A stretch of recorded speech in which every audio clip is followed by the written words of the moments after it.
challenges by examining affordability across the entire health insurance marketplace. This hearing builds on work Republicans have done in this Congress to address health care affordability. We plan to have future hearings with other leaders and experts across the health care continuum to understand the root causes of rising health care costs. Specifically, this hearing will focus on the role insurers play in the delivery of care. The insurance market is dominated by a handful of Fortune 50 companies that control the majority of the national market. In some states, a single insurer may even control 80 or 90% of a particular market. The biggest health insurers today often manage several facets of the health care supply chain, such as owning the pharmacy benefit managers, the group purchasing organizations, multiple provider groups, and specialty or mail-order pharmacies. Even with owning those, complicated benefit designs, narrow networks, prior authorization requirements, and opaque coverage decisions often leave patients feeling like they are paying more for less. The market also lacks transparency and is not easily navigable. One contributor to health insurance unaffordability for millions of Americans is the so-called Affordable Care Act, also known as Obamacare, that was signed into law in 2010. When Democrats passed Obamacare without Republican support, they sold the bill on the promises that premiums would fall, competition would rise, and if you like your insurance plan, you can keep it. Instead, Obamacare has increased health care costs, warped incentives, federalized benefit, restricted plan design, and limited access to care. Many patients have fewer plan choices than they did before Obamacare was enacted. In fact, a constituent of mine told me recently that his family only had one provider option in the Obamacare exchanges. Therefore, Obamacare coverage is not translating to patient or taxpayer affordability. Unfortunately, employer-sponsored insurance is also becoming unaffordable, and each year more American small businesses choose not to offer health insurance because it is too costly. This impacts the ability for a small business to be competitive and to attract talent. We know two things are true. Competition is essential for patient access. Lack of competition and consolidation within the insurance marketplace has led us to higher healthcare costs as a whole. The healthcare system needs to work for patients. That means empowering individuals with real choices, transparent prices, and coverage that fits their needs. We must strive to have more competitive plan options that reward quality and focus on affordability, access, and outcomes. Our discussion today is meant to move beyond politics and spur debate about how we can work toward delivering meaningful, innovative solutions for the Americans that we all serve. We owe it to patients to get to the root cause of the challenges we see across the health sector, and I look forward to hearing from our witnesses. I now recognize the subcommittee ranking member, Representative DeGette, for her 3-minute opening statement. Thank you, Mr. Chairman. Americans know that health care is far too expensive, as it takes up a greater percentage of our economy than any other developed country. Americans' health outcomes lag far behind others, with our life expectancy now falling behind Spain, Panama, and Oman. And millions of Americans who get insurance on the individual marketplace saw their premiums shoot up, doubling on an average at the beginning of the year. Because of the ACA, now the lowest number of Americans ever are uninsured. Right now, there's 21 million people enrolled in the marketplaces under the ACA. But because Congress failed to extend the enhanced premium tax credits, health care coverage is shooting up. Now, 2 weeks ago today, the House did the right thing by passing a 3-year extension of these critical tax credits, even as the Republican leadership worked against it. Just 17 House Republicans joined Democrats to do the right thing and help millions of Americans like our witness, Ellen Allen, who's sitting right here today, can continue to afford health coverage. And just one Republican on this subcommittee voted for affordability. The enhanced premium tax credits we enacted into law 5 years ago were predicated on a simple premise. No American should have to pay more than 8.5% of their income for health insurance. But even when people do have coverage, good care can still be a fight to get through denials, prior authorization requirements, and sky-high copays and deductibles that create additional barriers between America's patients and the care that they need. Just last year, this majority's top priority was to enact massive tax cuts for the wealthy, for people just like the insurance CEOs who are sitting in front of us today. These handouts to the rich were funded by cutting health care for hardworking Americans. In the same bill with the tax cuts, this majority chose not to extend premium assistance for middle-class Americans, causing health care costs to skyrocket. And that's what has led now to this current crisis. In the big picture, the chairman and I can agree what we need is access to quality, affordable health care for every American. That's why, frankly, I've long supported a solution like Medicare for All. But Americans need relief now, and we need immediate action to bring down health care costs in this country. Open enrollment for 2026 ended a week ago as the Republicans in Congress failed to pass any legislation to make health care coverage more affordable. We are simply out of time. The Senate must act immediately to join House Democrats and the 17 courageous House Republicans to send this critical help for middle-class Americans to Donald Trump's desk, and he must sign it. To do anything else is to accept a poorer and sicker America. On a positive note, Mr. Chairman, I have 15 seconds left, and I want to thank the majority for finally including the health extenders package that we were supposed to pass over a year ago and which DOGE cut. Finally, it's going to be included, and it's going to help get research and health care to millions of Americans. Thank you, and I yield back. Does that mean we can count on your vote this afternoon? Rhetorical question. Good. I now recognize the chairman of the full committee, the gentleman from Kentucky, Chairman Guthrie. Thank you. Thank you, Chairman Griffin. I want to thank our panel of CEO witnesses for being here today. Today's hearing is the first in a series of hearings focused on health care affordability. And we begin by hearing testimony from our nation's top health insurance CEOs. According to CMS, America spent $5.3 trillion on health care in 2024. That represents a staggering 18% of our country's gross domestic product. Over 200 million people in the U.S. get their health insurance through the private marketplace. Of that total, around 178 million people receive their coverage through their employer, and 24 million get their coverage through Obamacare. Across these markets, healthcare costs have been increasing at an unprecedented rate.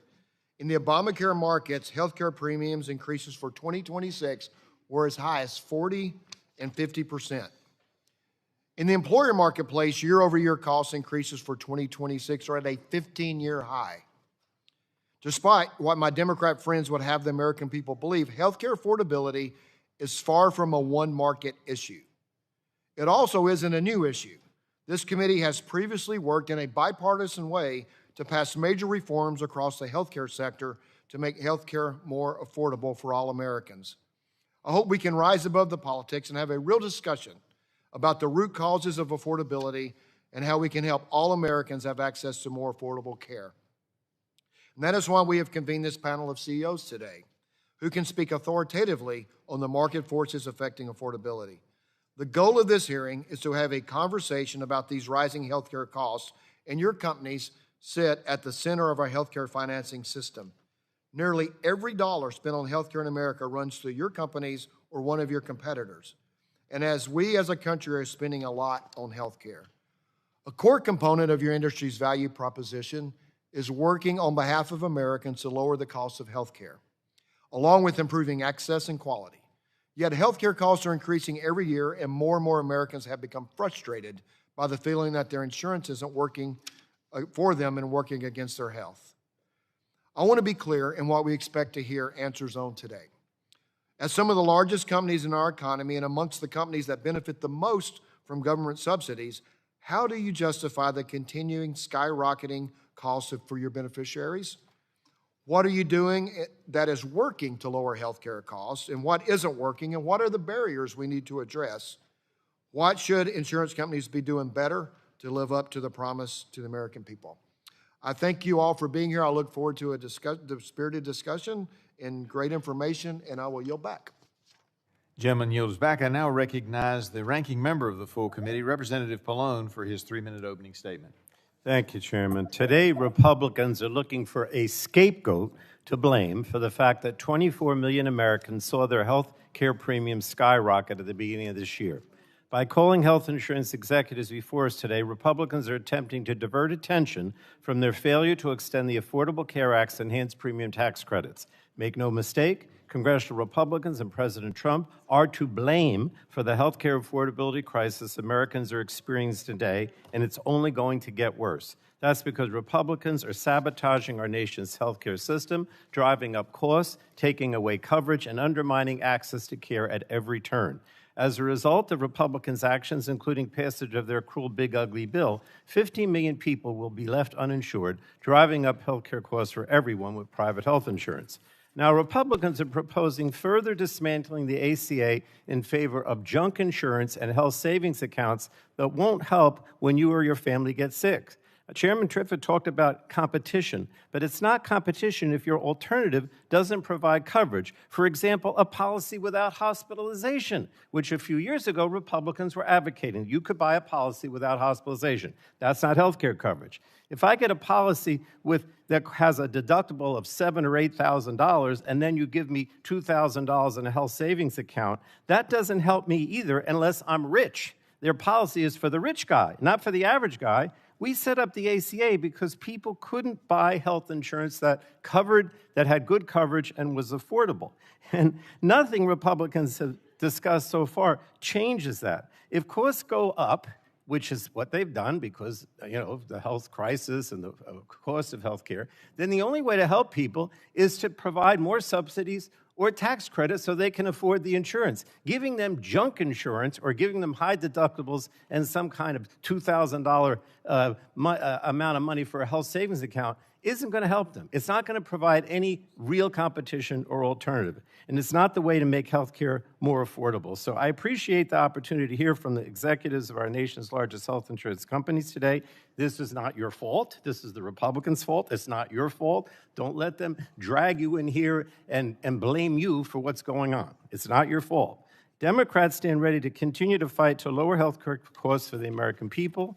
We have a witness today, Ellen Allen, who joins us here from West Virginia, and we'll hear her story about how health care premiums have skyrocketed this year as a result of Republicans' inaction, just as she's preparing for retirement. Americans like Ellen deserve to have peace of mind. They can afford the health care they need, and that life savings won't be drained if they get a life-threatening disease or have a health emergency. Unfortunately, the Republicans' assault against quality and affordable health insurance puts that at risk. It's not going to help Ellen Allen. Thank you, Mr. Chairman. I yield back. Gentleman yields back. We now conclude with member opening statements. The chair would like to remind members that pursuant to committee rules, all members' opening statements will be made a part of the record. We want to thank our witnesses for taking their time to testify before the subcommittee today. Although it is not the practice of this subcommittee to swear in witnesses, I would remind our witnesses that knowingly and willfully making materially false statements to the legislative branch is against the law under Title 18, Section 1001 of the United States Code. You will each have an opportunity to give an opening statement followed by questions from members. Our witnesses today are Stephen Hemsley, CEO, UnitedHealth Group; David Joyner, Chairman and CEO, CVS Health; Gail Boudreaux, I get it right, President and CEO, Elevance Health; David Cordani, President, CEO, Chairman of the Board of the Cigna Group; Paul Markovich, President and CEO, Ascendium; and patient advocate Ellen Allen. The per committee custom, each witness will have the opportunity for a 5-minute opening statement followed by a round of questions from members. The light on the timer in front of you will turn from green to yellow when you have 1 minute left and then to red when your time is up. I now recognize Mr. Stephen Hemsley for 5 minutes to give his opening statement. Thank you, Chairman Guthrie, Ranking Member Pallone, Chairman Griffith, and Ranking Member DeGette.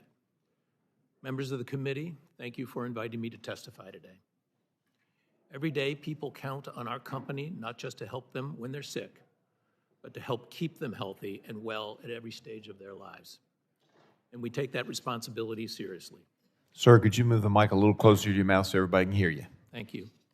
Like all of you, we are dissatisfied with the status quo in healthcare and know we must all do better.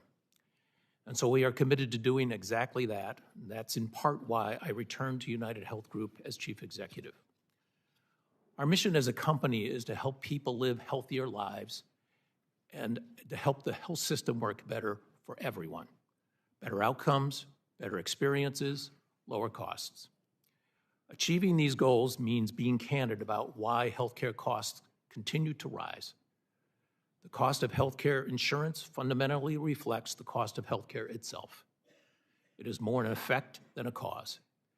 If insurance costs are going up, even as we compete aggressively against other companies, it signals rising costs of health services and drugs and rising volumes of care activity. And it is a fact, hospital and drug spending has soared at 3 times the rate of inflation since before 2000. We limit these pressures as much as possible. We use negotiations, data insight, better care coordination to moderate the cost growth, improve outcomes, and protect access. And we focus on preventative care, so people get care before a condition worsens or before becoming sick at all. Insurance is the only sector in healthcare incentivized to help keep the cost of care as low as possible while still seeking high-quality health outcomes for people and helping them avoid getting sick in the first place. And it's a virtuous circle. Generally, the healthier people are, the fewer health resources they need. We are innovating to make high-quality healthcare easier to find, simpler to navigate, and most importantly, more accessible and affordable.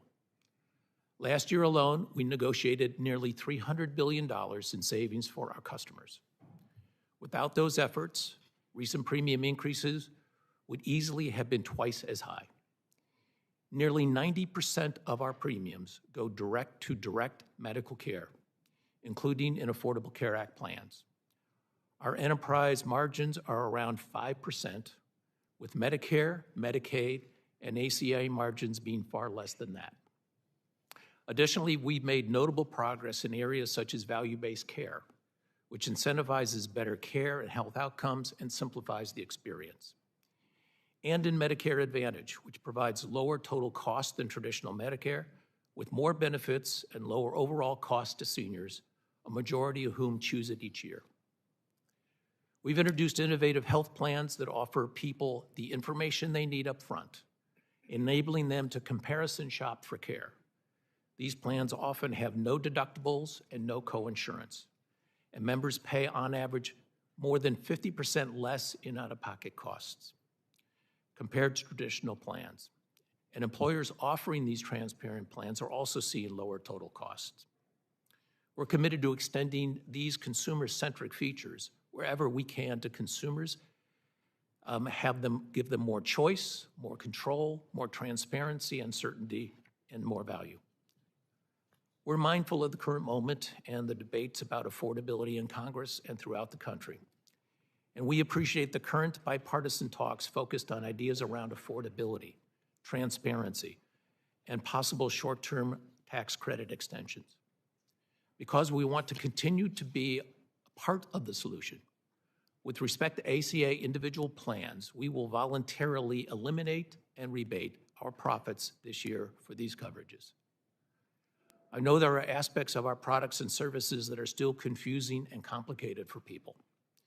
We are intensely focused on setting a new standard of transparency, simplicity, and ongoing improvement as we continue taking costs out of the system and making healthcare more affordable. In addition, we have provided policy ideas in our written testimony intended to lower premiums, address rising health costs, and better align what we pay for healthcare with the rest of the world. I look forward to our discussions today about what more can be done to improve affordability and expand the availability of quality care. Thank you. Gentleman yields back. Now recognize Mr. Joyner for his 5-minute opening.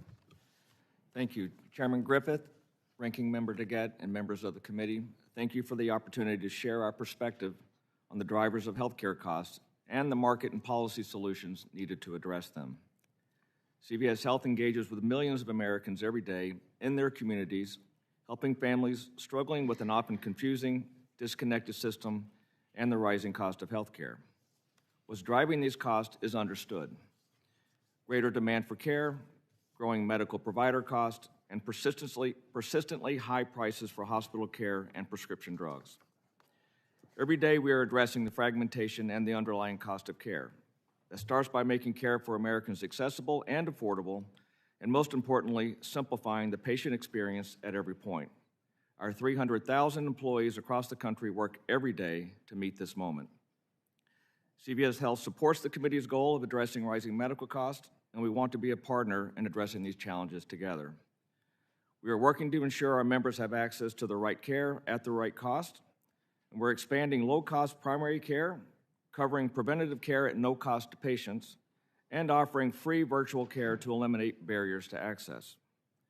We are leading the industry in developing new solutions to lower cost, investing in technology to identify health problems before they become serious, and tailoring treatment to individual patient needs. Today, I will share 4 ways we're making care more affordable and accessible. First, we're expanding access to coverage that rewards providers for keeping patients healthy. Second, we're reducing administrative burdens, so instead of filling out forms, doctors can spend that time caring for patients, all while driving lower administrative cost of care. We know denial of care is a major frustration for patients and their doctors, so we continue to reduce the number of claims subject to prior authorization, and by independent measures, we have the fewest number of services subject to it. When we do receive an authorization request, 77 are approved in near real time, and that number is growing.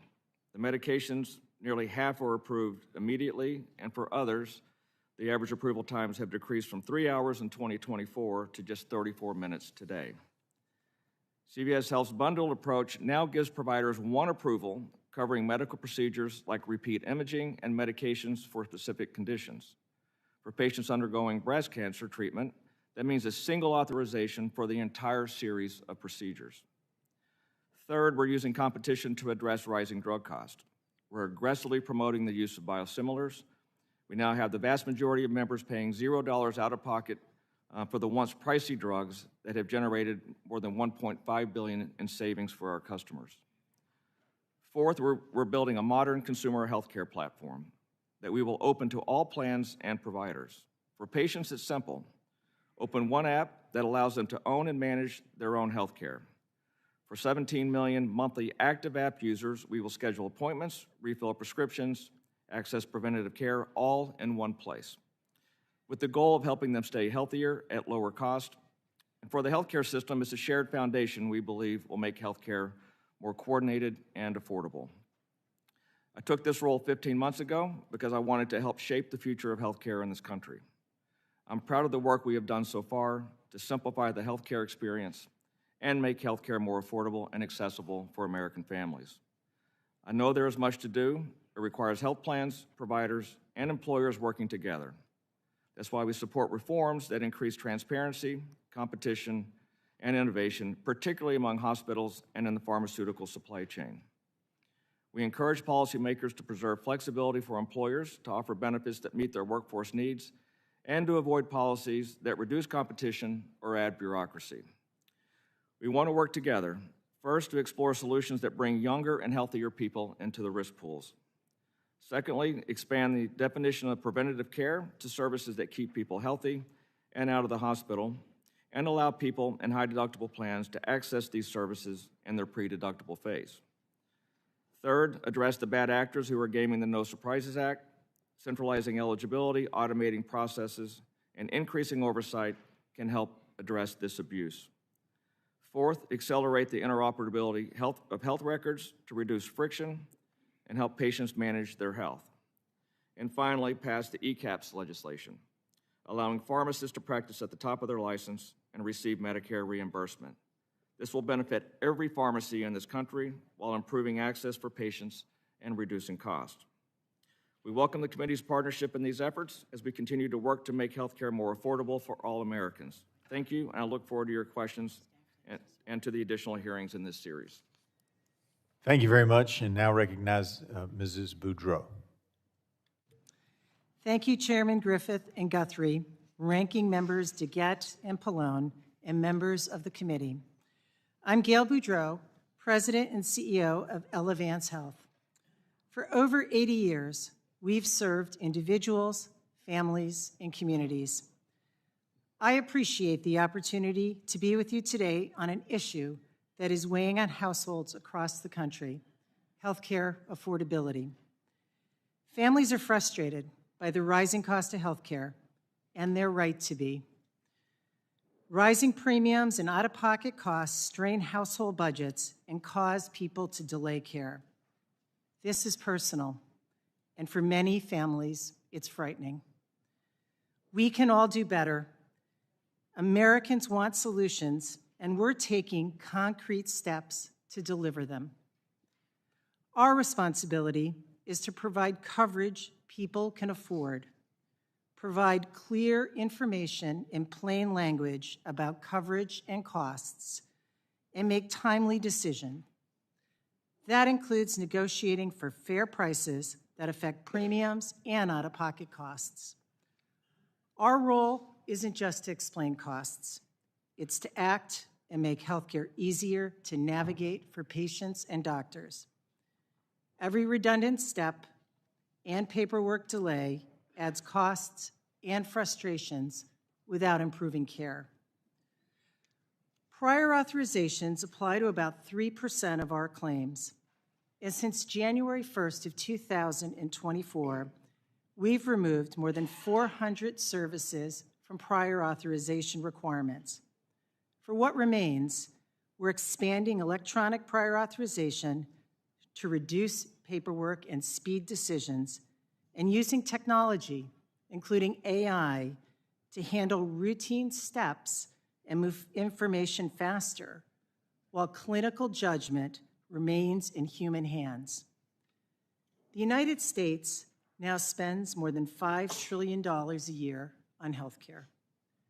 Health insurance premiums are primarily shaped by medical care and drug costs and where care is delivered.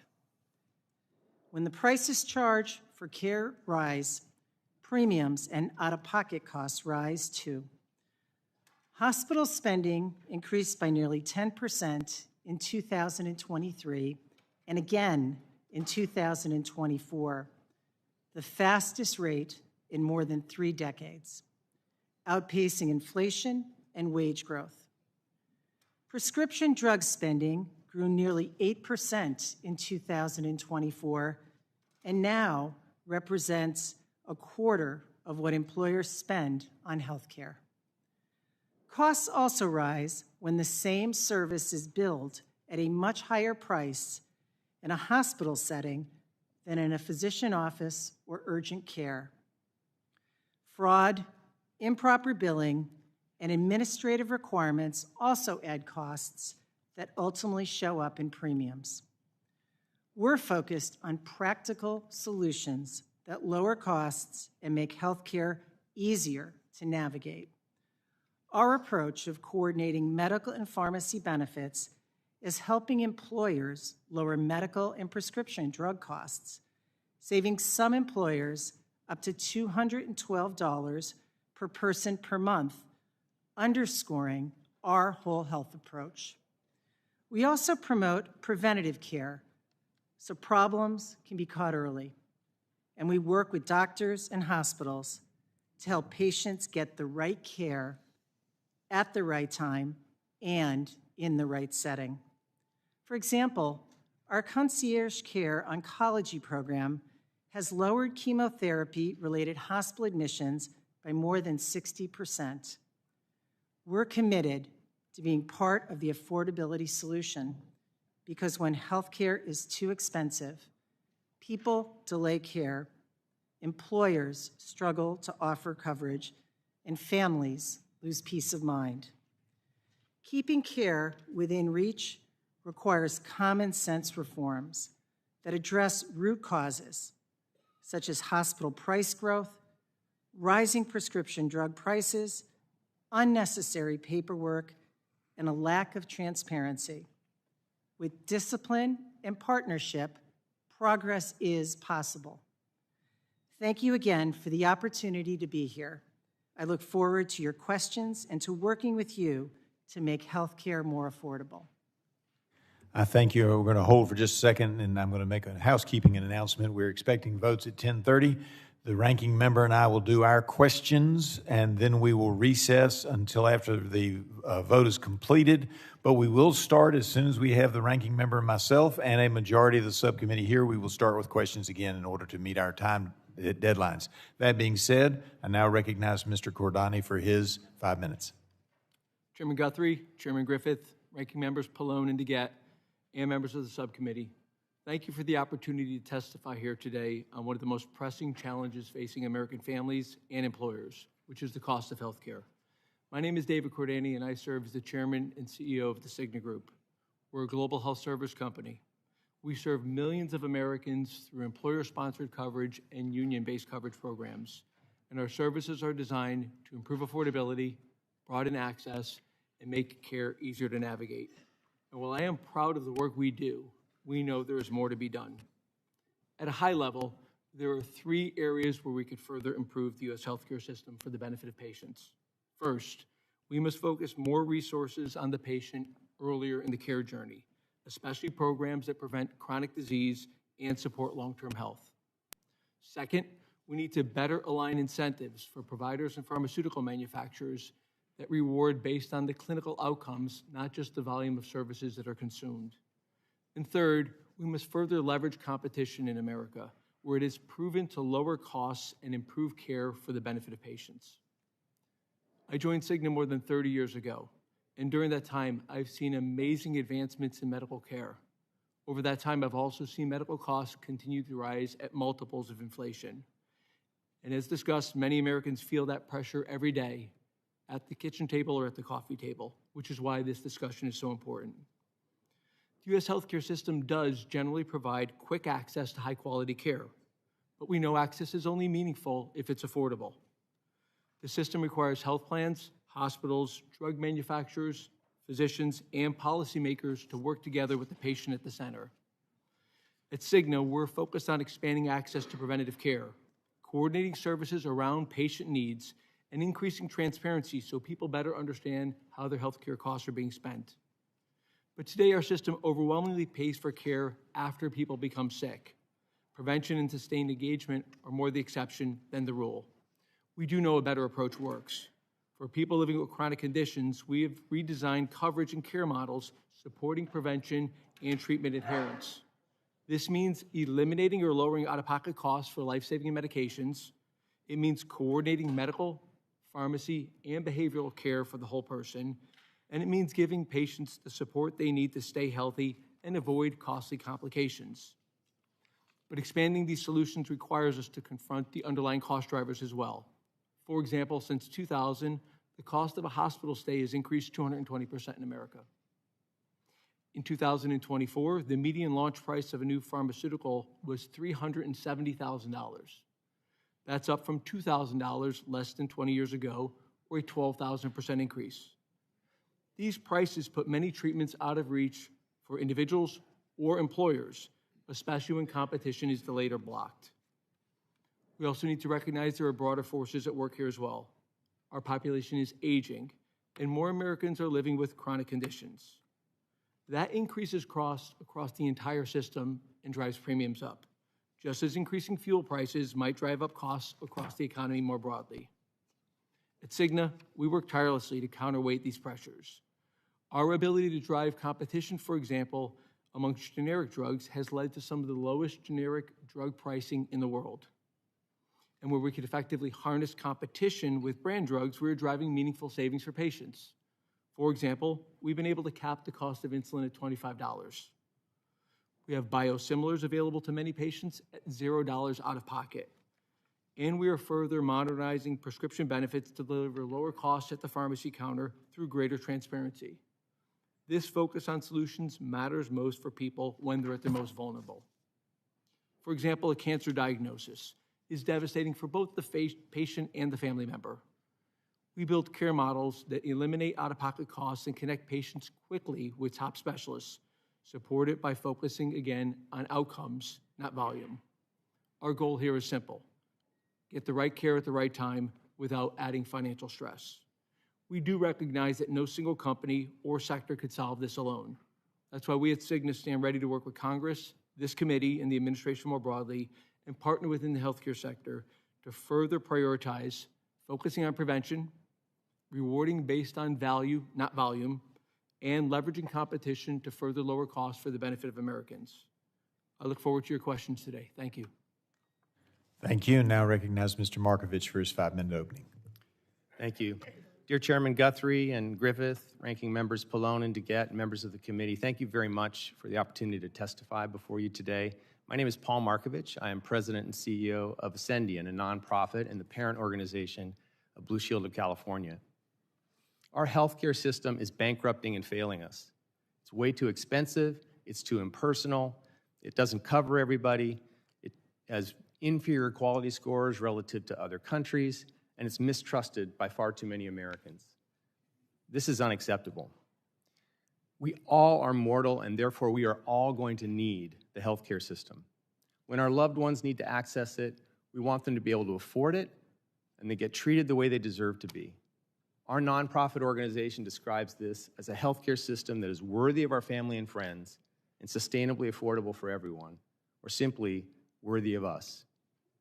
We are a long way from that ambition right now because there's too many times when the participants in the healthcare system, health plans, hospitals, physicians, pharmaceutical companies, and others, put profits ahead of patients and are complacent about how complex, inconvenient, and inefficient our current system is.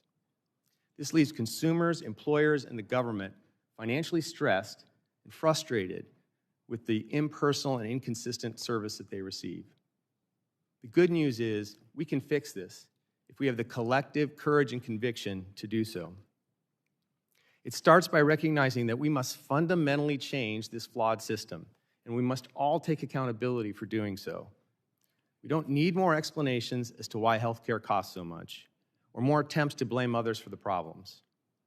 We need to enact bold reforms as soon as possible that force everyone in the healthcare system to improve the health of Americans more efficiently. Specifically, there are 4 things we need to do. First, ensure every American has access to a comprehensive, real-time digital health record that can be used to personalize their health care and take a lot of administrative cost out of the system. Second, break the do more, get paid more fee-for-service model and instead start paying for outcomes. Third, make prescription drugs accessible and affordable by eliminating kickbacks in the form of rebates, fees, and spread pricing. And finally, we need to put the entire healthcare system on a budget. We need your help to make this a reality. Well, it's possible for the healthcare industry to adopt changes on its own. Based on my experience, including 13 years as a CEO who's been trying to pursue change, I've come to the conclusion that the system will not fix itself. The healthcare system needs some tough love and clear direction, and the American government is in the best position to provide both. I'm proud of the many things that nonprofit Blue Shield of California has done to try and address this healthcare crisis. For example, to my knowledge, we're the only major health plan in the country to have voluntarily pledged to cap our profit at 2% of revenue and have given back more than $800 million to our customers in the community as a result. Actively supported legislation for the federal government to negotiate directly with pharmaceutical companies. Move to a new pharmacy distribution model that does not rely on a pharmacy benefit manager. And supported a statewide Office of Healthcare Affordability in California, which has put the California industry on a budget and has the authority to enforce it. But in the spirit of accountability, we have not done enough fast enough. The average cost of a family health insurance policy is now more than $27,000, or the cost of a new car every year. I and we are a part of the problem with the unaffordable, highly flawed healthcare system we have today. But I'm committed to doing our part to fix it. We have an affordability crisis. Our healthcare system is broken, but we are not. On behalf of Blue Shield of California, I'm ready to work together to create a healthcare system that is truly worthy of us. Thank you. Thank you. Ms. Allen, we now recognize for 5 minutes. Chairs Guthrie and Griffith, Ranking Members Pallone and DeGette, and members of the committee, Thank you for the opportunity to testify on the importance of the Affordable Care Act and the essential premium tax credits that make health insurance accessible and affordable for more Americans. My name is Ellen Allen. I am from Pinch, West Virginia. I'm a daughter of Appalachia who has formerly worked since I was 15 and informally since I was 12 years old. I mowed the lawns of many of my neighbors and picked up discarded glass bottles, soda bottles mostly, took them to the local grocer and leveraged those through a soda pop and a moon pie. While I wasn't born into great wealth, I did enjoy the privilege of growing up in a middle-class working family in southern West Virginia. I ate well, I was dutiful to my annual physicals, and I took good care of myself, still do so today. One of the privileges I have enjoyed throughout my life is access to high-quality, affordable health insurance. I'm 64 years old, and I have essentially never lived a day without health insurance. Until the last 3 years, I always had employer-sponsored health coverage. I changed jobs in 2023.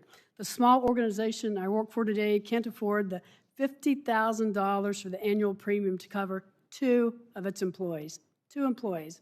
I'm enrolled in the ACA in August of 2023 and remain enrolled today. Last month, I did what millions of Americans and tens of thousands of West Virginians did. I went online to re-enroll in my health insurance through healthcare.gov, the ACA marketplace. When I saw my new premium, I felt a pit in my stomach. While I was expecting to see an increase, it was a punch in the gut to see my premium had jumped 323%. In 2025, I paid just under $500 per month, nearly $6,000 a year for a bronze plan that included vision and dental. I liked this health care plan, and it was somewhat affordable, even though I had a high deductible and $9,200 maximum out-of-pocket cost. In 2026, with the expiration of the enhanced premium tax credits, my monthly premium is now just under $2,000, and that's without vision or dental. I simply couldn't afford it. I was forced to drop that. And my maximum out of pocket now is $9,900 for this year, almost $10,000. Despite taking good care of myself, eating well, maintaining an active lifestyle, I have developed chronic conditions that can be managed with medications and sometimes a more invasive procedure. But this means I am likely to hit my maximum out-of-pocket expenses. So far, for the first 8 months of this year, I'll be eligible for Medicare in September. It will cost me almost $16,000 in premiums only. Then add the 40% of co-insurance I'm responsible for, and I'm likely to face over $25,000 in health care-related costs for me alone. And that's just the first 8 months of 2026. This is a lot to ask of a hardworking American who has worked every day of her adult and teen life. For the last few years, millions of Americans, including 67,000 West Virginians, have been able to afford market-based coverage thanks to the enhanced premium tax credits. They kept people insured. They kept small business owners covered. They kept families healthy. The tax credits helped reduce West Virginians' uninsured rate from approximately 20% to below 6%. I think that is an extraordinary achievement in health care. West Virginians know what it means to work hard and play fair. We expect fairness. We expect fairness, and right now there's nothing fair about a system that makes us choose between saving for retirement or dipping into our savings to pay for a procedure that is life-preserving. Or, as several people I know are doing, they're dropping their health insurance altogether and rolling the dice. In conclusion, I just want to emphasize this is fixable. Congress can act now to restore and make permanent the ACA's expanded premium tax credits. Doing so would save lives, protect families, and strengthen our economy. I urge this body to consider a 3-year extension of their credits, and during that time, please work on bipartisan ways that truly make health care more accessible and affordable for every American and every stage of our lives. The expiration of the EPTCs is not an economic inevitability, it's a political choice. Healthcare is not a luxury, it is a necessity. The ability to access and afford coverage should never depend on how much money you make, where you work, or who you voted for. In conclusion, again, when lawmakers choose to cut taxes for the wealthy instead of keeping health care affordable for working families, They're choosing who wins and who loses. And it's clear that people like me and my fellow West Virginians are being asked to lose. The policy decision sacrifices our health care. It's time for our leaders to put people before profits, families before corporations, and patients before politics. Because when we say health care is a human right, it's time we act like it. Thank you again for the opportunity. I look forward to your questions. Thank you, Ms. Allen. We now begin questioning. I ask that members not begin a new question to our witnesses as their 5 minutes expire, and would encourage members to submit written questions for the record. I now recognize myself for 5 minutes. Ms. Allen, it's great to have you here today. You brought up fond memories. I, too, grew up and I'm a son of Appalachia. I grew up in Virginia on the other side of the line and used to collect bottles at the waysides between Christiansburg and Salem, where I grew up. All right, panel as a whole, I believe competition lowers costs. Do any of you disagree with me that taking away the ban on physician-owned hospitals would increase competition in some provider markets? And if you do disagree, please raise your hand. Seeing none.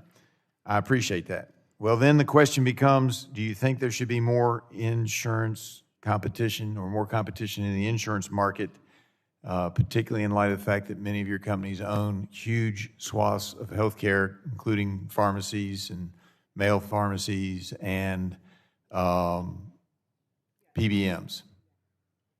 Mr. Hemsley, got any thoughts on that? Yeah, turn your mic on. I apologize. Thank you. While we think it's already a very competitive market, we are always open to competition. Yeah, the problem I have is, you may have heard in my opening, is that we have issues in my district where we, in the ACA marketplace, only have one provider. So, there's not as much competition. Now, I will now ask, and Mr. Hemsley, you might want to listen as well, but I'm going to ask Mr. Cordani. I'm aware of the issues that you all have had when negotiating rates in my district in Virginia and in East Tennessee. How do you reimburse larger systems versus smaller systems in these poorer, underserved, or rural areas? Mr. Chairman, when you say larger versus smaller systems, hospital systems? Well, yeah, exactly.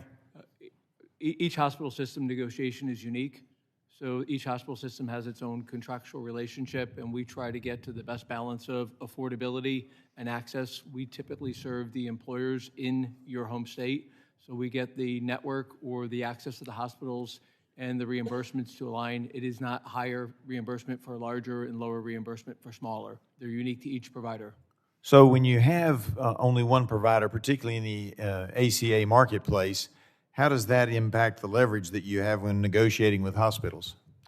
In the broader sense, if I understand your question, more choice equals improved affordability. More competition equals improved affordability. So there's a consistent theme in any aspect of our business. And we have a unique situation in East Tennessee, Ms. Harshbarger's district and mine, where because the hospitals were all in threat, both states and the federal government allowed Ballot Health to have a monopoly. I think it's the only way we could have saved our hospitals, but how does that impact your ability to negotiate with them? In general, the phenomenon you described, Mr. Chairman, causes prices to go up on an accelerated basis. So less choice means more price inflation, whether it's through consolidation or hospitals or otherwise. All right, Mr. Hemsley, the reason I asked you to pay attention is that we have a limited number of healthcare access in the region, and recently your subsidiary Optum bought the HMG, or the Holston Medical Group, which is one of the largest, if it is the largest provider in East Tennessee and provides in Southwest Virginia as well. How does that impact the ability to have competition in the marketplace? Well, Mr. Chairman, the motivation for that is to drive a value-based care system that's been described by me and others on the panel, to actually get better care, more continuous care, and a better value to individuals. So it really plays into an effort to make sure that there is good resources available, that value-based care can operate and optimize the experience for individuals. All right. And physicians get paid very effectively under value-based care arrangements. All right, and I hate to move everybody along, but we're running out of time. Again, Mr. Hemsley, based on your company's experience, did the Biden administration loosen enrollment validation requirements on the enhanced temporary COVID premium tax increases to such an extent that it led to widespread waste in the federal ACA program, yes or no? I'm specifically talking about shadow enrollees that you all don't even know who they are. We do believe that there should be a real oversight in terms of the ACA marketplace and all marketplace to. But the loosening up of the invalidation requirements led to this dilemma, did it not? Yes or no? Because I'm at 9 seconds. We believe there should be So that's a yes. discipline and oversight. You believe that that led to an increased number of people who are being insured that aren't actually insured. We believe there should be more. All right, I got to yield back and recognize the gentlelady from Colorado, Ms. DeGette, for her 5 minutes. Thank you, Mr. Chairman. I want to talk a little bit about what it was like before the Affordable Care Act was implemented. Before the ACA, 14.5% of Americans were uninsured. After the ACA, it was 8.6%. Because of insurance costs, it crept up a little bit. But then after the tax credits were implemented, it dropped back down to 8.2%. Mr. Cordani, your company offers both ACA plans and administers employer-based health coverage, correct? That is correct. Now, prior to the ACA, private health insurance plans were not required to provide coverage for pre-existing conditions like cancer or diabetes. Is that correct? Madam Chair, we participate in the larger employer market. No.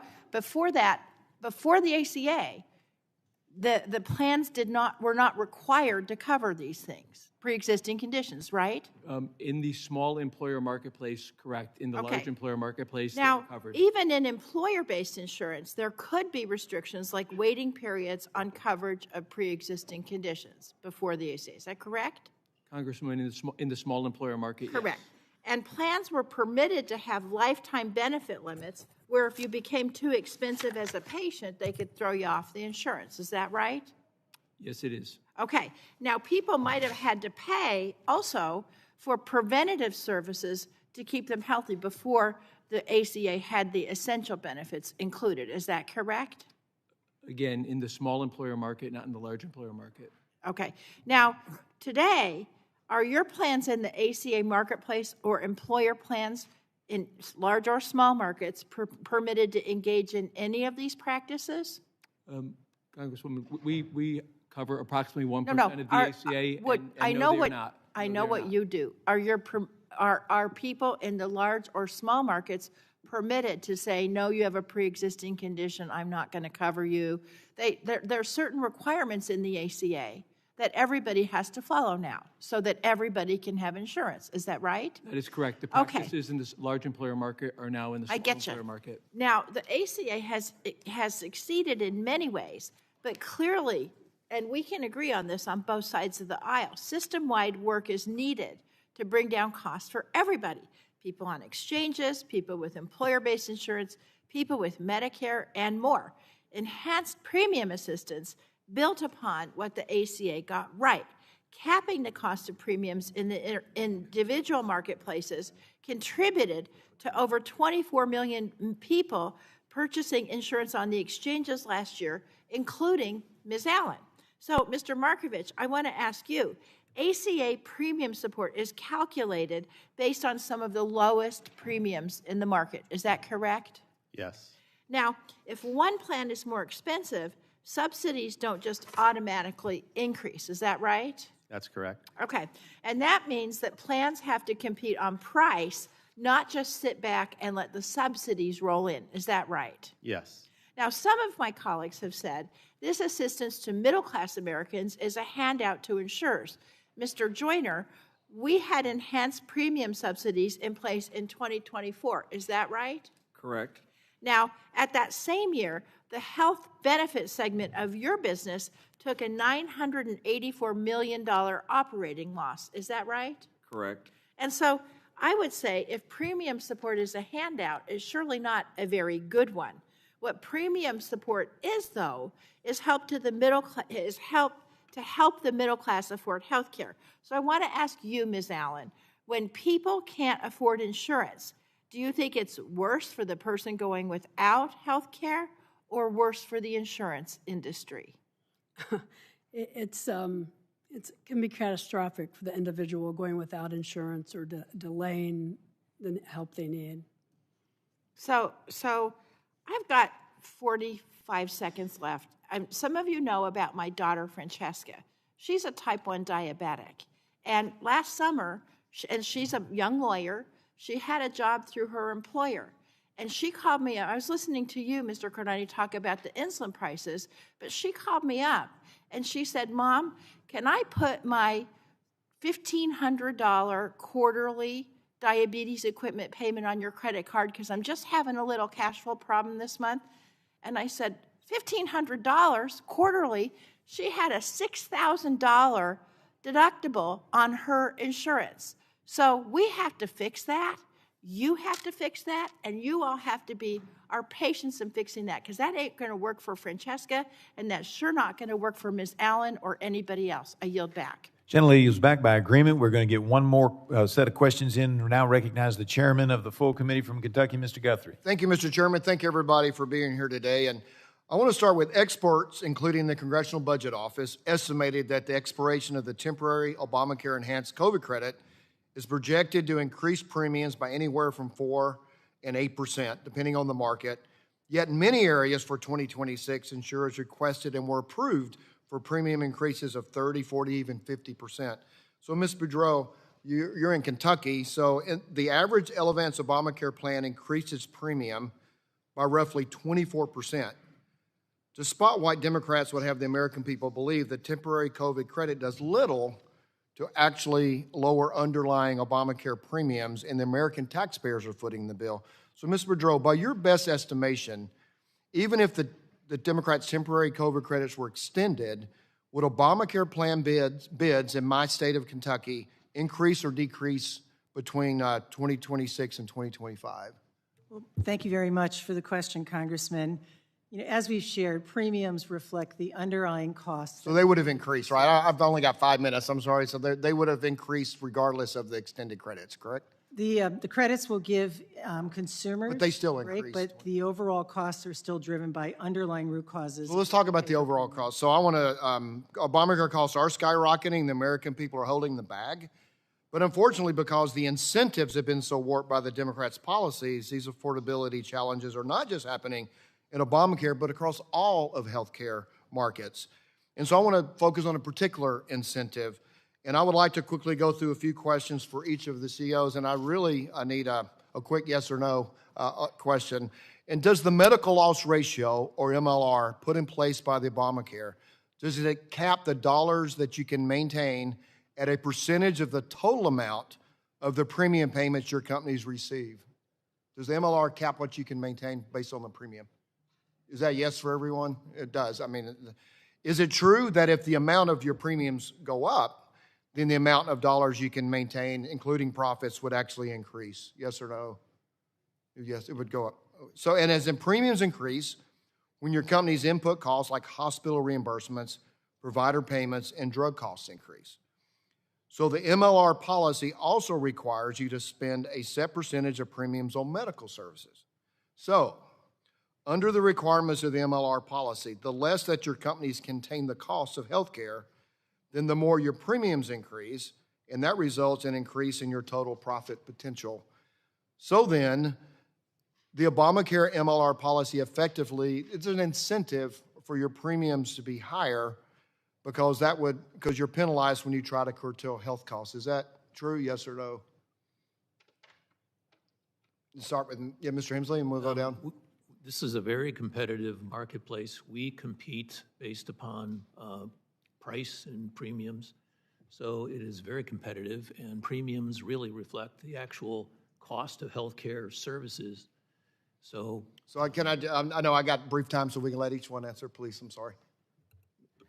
So in our specific example, Congressman, we did not perform well in the exchange last year, so cost actually exceeded the premiums we collected. So regardless of the MLR, we underperformed and actually gave back money to the government. Okay, so Ms. Boudreaux? The MLR, we're in a highly regulated environment. We have to, as you know, at least 80% of premiums, the majority go to medical costs. Our loss ratio in '24 was 88.5%, and in 2025, we did not make money in the individual Mr. exchange. Cignetti as well. Mr. Chairman, we lost money in the exchange all but 2 years since 2014, so that phenomenon has not affected us favorably. Mr. Markovich? We've capped our profit at 2% for the last 15 years, so this doesn't matter. So when you have an insurance business and you get limited on what you can recover, then it encourages you to vertical integrate so you can make profits other places. So if the costs are reflective of your premiums, then if you can capture those costs that you're paying out, then it gives you the opportunity. So, Mr. Hemsley, UnitedHealth Group has pursued aggressive vertical integration since the passage of Obamacare. And you have the largest health insurance plan, one of the largest PBMs, and one of the largest employer of providers. And there's not a sector which you don't have a presence. So if competition helps healthcare, how do you explain the vertical integration? Does that encourage competition and cheaper? How do you explain the vertical integration and competition? It really is a very substantial value dynamic in terms of bringing a better care experience and more value to the healthcare environment in total. By better coordination of care across those spectrums, by better use of data, by more engagement in critical areas in healthcare, including how drugs are made available and integrated into therapies. Thanks. My time has expired, so I apologize, and I will yield back to the chair. I thank the gentleman for yielding back. I now will declare the committee in recess. We will begin as soon as we get a relative number back, and Ranking Member Pallone will be up in the queue. He's up in the batting order when we get back. Thank you.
All right, I'm going to call the subcommittee to order. We are back in session, and I now recognize the ranking member of the full committee, Mr. Pallone. First 5 minutes of questioning, and I'm taking give us another second. I'm taking a minute or two so we get a couple more members in here before he finishes. All right, Mr. Pallone. Thank you, You're Mr. Chairman. I wanted to turn to Ms. Allen. Just last week, President Trump put out his so-called Great American Healthcare Plan, where he says we shouldn't fund ACA enhanced premium tax credits, and we should just give cash to people to put in tax-exempt health savings accounts. So, Ms. Allen, your testimony speaks to the more than $25,000 in out-of-pocket healthcare costs you're facing this year, and that's even with becoming Medicare eligible in September. In the face of losing the ACA enhanced premium tax credits, would having access to a health savings account put a dent in your healthcare costs? Let's even say that the health savings account was preloaded with a couple $1,000s, which seems to be what the president's talking about. How does that compare to the reality of the healthcare costs that you're facing? Thank you for the question. Frankly, that's insulting. A $2,000 deposit into a health savings account for someone whose premium is $2,000 a month does not go a long way. So wouldn't be very helpful at all. Yeah, my point is that the president and I think the Republicans are not facing the reality. They have these ideas, which they even, some of them passed on the floor a couple of weeks ago. The president talks about it. But they're not really addressing the root causes of rising health care. And the only people that I know who, talk about this, willing to do a high deductible, we hear like could be $7,000, $8,000 a year, and then, you get a couple thousand in a health savings account, are people that are wealthy.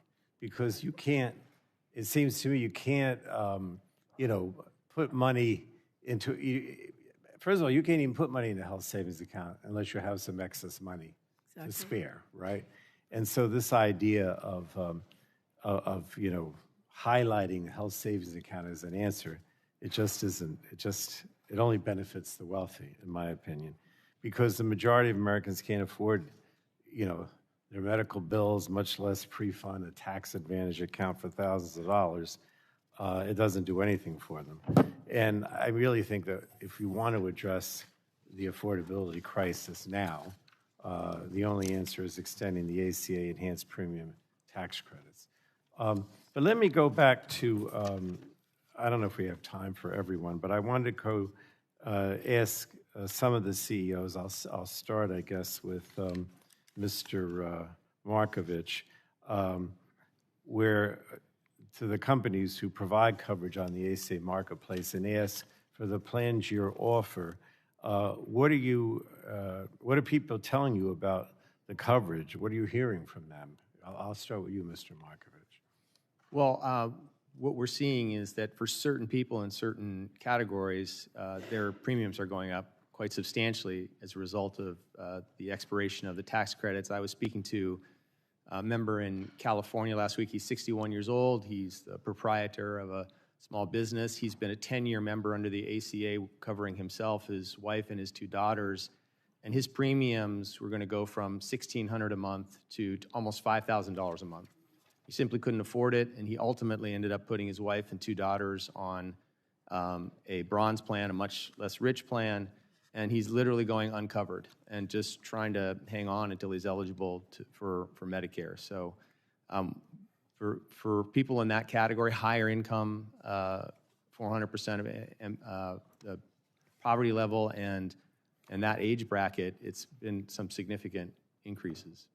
And the same thing is happening in my home state, right? In other words, you have people whose premiums have doubled, tripled because of the Republicans' inaction on the premium tax credits.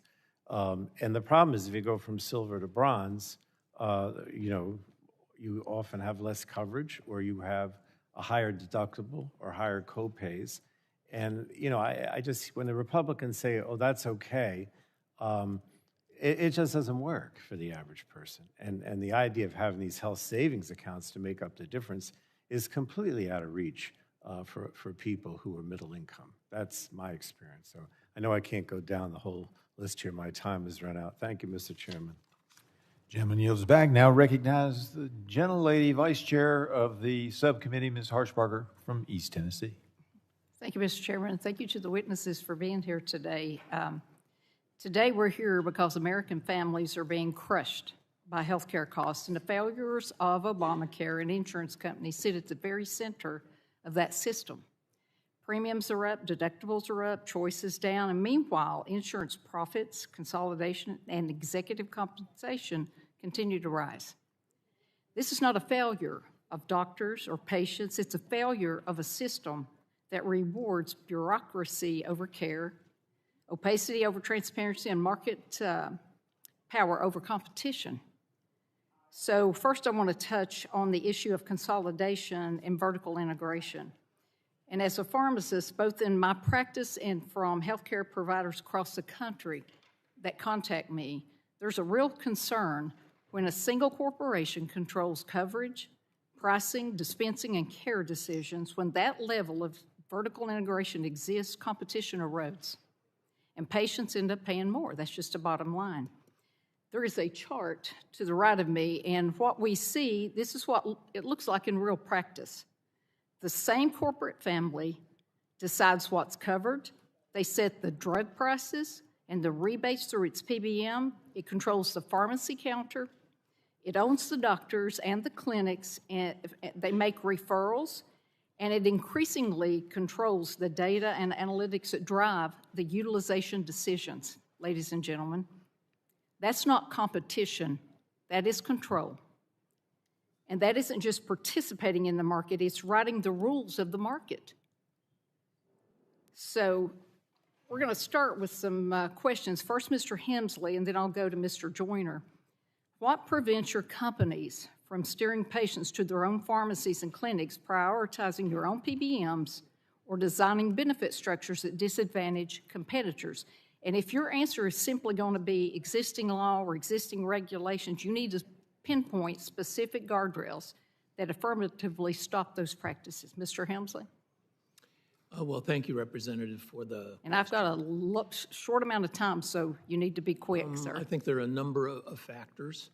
The objective here is to actually provide a better value and a better experience to the consumer. And there are many regulations and business practices that ensure that the marketplace is... Well, you can submit that in writing to me, your answer, sir. And if you could pull the mic a little closer. Yeah. You can pull the mic a little closer to your mouth so we can hear Okay. you. Mr. Joyner, same question. At this point, we see the combination of businesses that we're in is helping solve and or address the challenges in healthcare. I mean, I think people would suggest today the technology doesn't work. There's a fragmented and disjointed experience.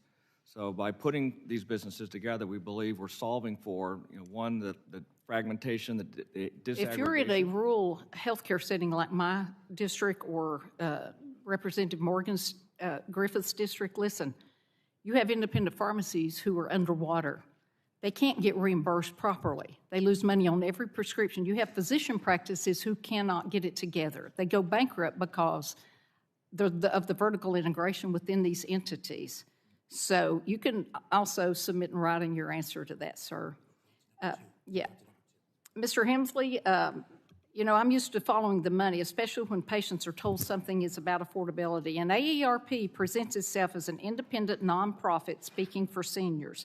But its own financial filings show that UnitedHealth paid AARP over $9 billion in a single deal, far more than AARP brings in from membership dues and more than 4 times its annual operating revenue. They also earn royalties tied directly to insurance premiums, meaning more seniors pay, the more they pay, the more AARP makes. Yet that same organization lobbies Congress on affordability and pushes policies that benefit large insurers like yours. So before we accept AARP as an independent voice for seniors, we need some straight answers about who this relationship is really serving. So I have 2 questions. Why does UnitedHealth pay AARP roughly $9 billion, and what does UnitedHealth get in return, and what percentage of AARP's total revenue comes from UnitedHealth today? Thank you for the question, Representative.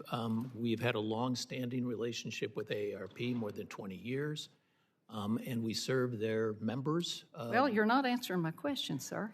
Well, and we extended that for an indefinite time. Well, I'm out of time, so you can submit your answer in writing. Thank you, sir, and I yield back. Thank you very much. Gentlelady yields back. Now recognize the gentleman from California, Dr. Ruiz. Thank you very much. I'm an emergency medicine physician. I work in the emergency department and have treated many patients and also many uninsured patients. I just want to cut to the chase and get to the effects of a growing population that are uninsured onto the healthcare system. Mrs. Boudreaux, you said in your testimony that hospital pricing is a part of increasing costs. Mr. Markovich, what does a growing population in the millions of uninsured patients do to a hospital for uncompensated care? Well, that's the dynamic is that people then, by law, hospitals have to accept patients that come to the emergency room, irrespective of whether they have insurance or not. And then typically what happens is they don't get reimbursed, or they get reimbursed very little for that care. And then they're generally increasing or looking to find that revenue from other sources. And so it has what sources do they come back to the plans and negotiate higher reimbursement. So they negotiate high reimbursements from the plan. And what does the plan then do in preparation for that?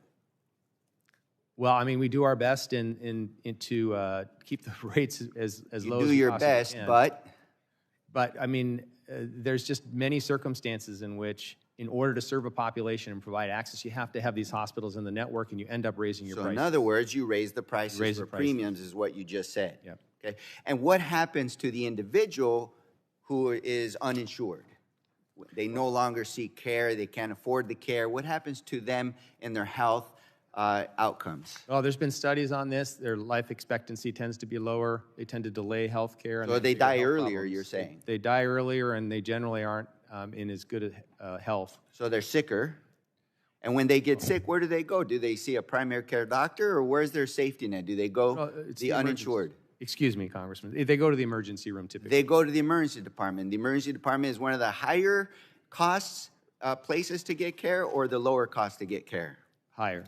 Higher cost. So they go to the hospital, higher cost, they're sicker, the hospital gets uncompensated care, they're negotiating higher prices so they can keep their doors open, and so you're increasing premiums, okay? Now, I just want to make this point clear because the Republicans just passed the big ugly law, right, that cuts Medicaid up to $1 trillion. It's going to leave 15 million people uninsured.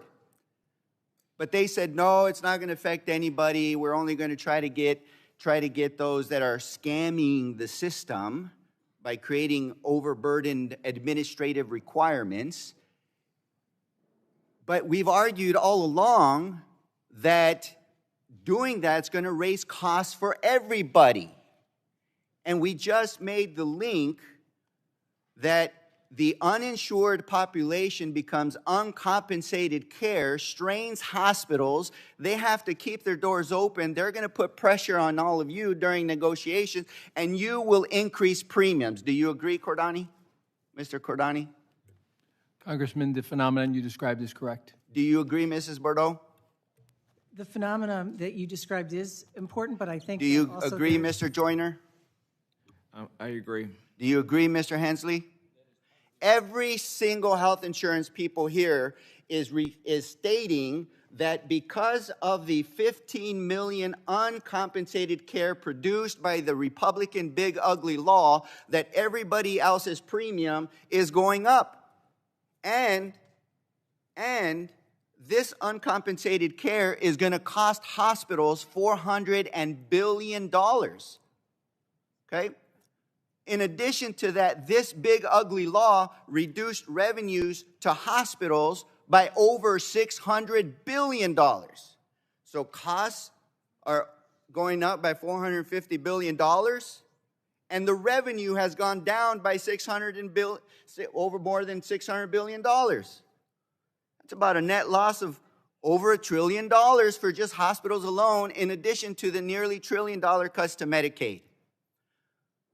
The big issue here is the healthcare crisis that Republicans have created that is cut Medicaid in order to give billions in tax cuts to billionaires, and it's raising premiums across the board for all of those who have your insurance. And I yield back. Gentleman yields back. Now recognize the gentleman from Florida, Mr. Bilirakis. Thank you, 5 minutes Mr. Chairman. question. I appreciate it. Thanks for holding this hearing. It's a very critical hearing. Insurance companies play a significant role in our healthcare system, as everyone knows, and it's our duty as lawmakers to ensure that our families and constituents can access the care they need. I often hear from constituents who experience delays or denials for specialty drugs for conditions like hemophilia, rheumatoid arthritis, or cancer. Patients cannot deal with burdensome processes to re-up their medications, especially when missing a dose could be life-threatening, or they cannot afford to pay thousands of dollars out of pocket. So the first question is for Mr. Hemsley. How can we fix this broken system where patients often feel like they either pay out of pocket, if they can, or jump through hoops to access medication? Mr. Hemsley, thank you for the question. I think it's a very thoughtful question. I think that we should be advancing, and there are protections in the market that when people change their plan coverage, that there should be continuation of care. And the prior authorization disciplines in the space can also be strengthened and improved and made on a real-time basis so that there isn't delay in care.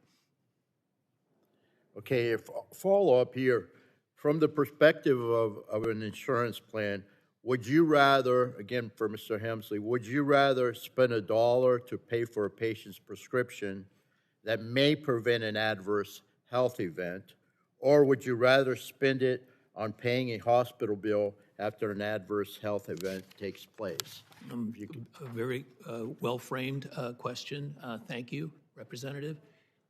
We are very much oriented to preventative care and proactive care and avoidance of more serious and acute experiences in higher cost settings. Okay, so the answer is you'd rather pay the prescription as opposed to having somebody, I mean, the quality of life is so important too. I mean, you couldn't put a price on a person's life, that's for sure. So as co-chair of the Congressional Rare Disease Caucus, I've spent years promoting policies that help bring innovative cures to market, and rare disease companies have made remarkable progress delivering these cures. I think most of you would agree with that. We know that earlier intervention with new treatments like gene therapy can give patients a second shot at life. That's priceless. And save money in the long run, of course. Cell and gene therapies could reduce total disease costs and productivity by up to 30% for certain serious conditions in the U.S., potentially translating to billions in savings. Well, you can't put a price on a person's life or quality of life, in my opinion. So, however, we often hear that these drugs are denied by insurance companies due to policy exclusions or cost concerns despite their overwhelming benefits. So, second question is for Mr. Cordani. How does Cigna approach coverage decisions for high costs but high impact treatments like gene therapies? What types of innovative payment models does your company deploy to deliver these innovative treatments to your members at an accessible price? Congressman, thank you for the question. Two parts to my answer. One is the coverage policies are determined typically employer by employer that we serve. We serve large employers. We will advise them based on the clinical evidence, and the vast majority of the coverage that we're able to provide for our large employers are comprehensive coverage. Back to innovative programs, if you take some of the most expensive gene therapies, there are several that are in excess of $1 million per dose.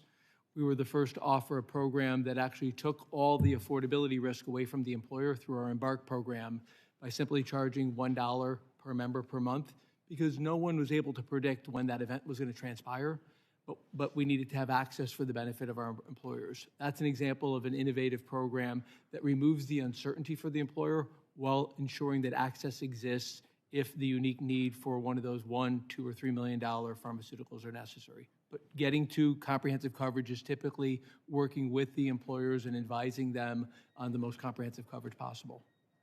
Okay, thank you very much, and I yield back, Mr. Chairman. Gentleman yields back. Now recognize the gentlelady from Michigan, Ms. Dingle. Thank you, Mr. Chair, and thank you and Ranking Member DeGette for holding this important and very timely hearing. It's coming at a pivotal moment.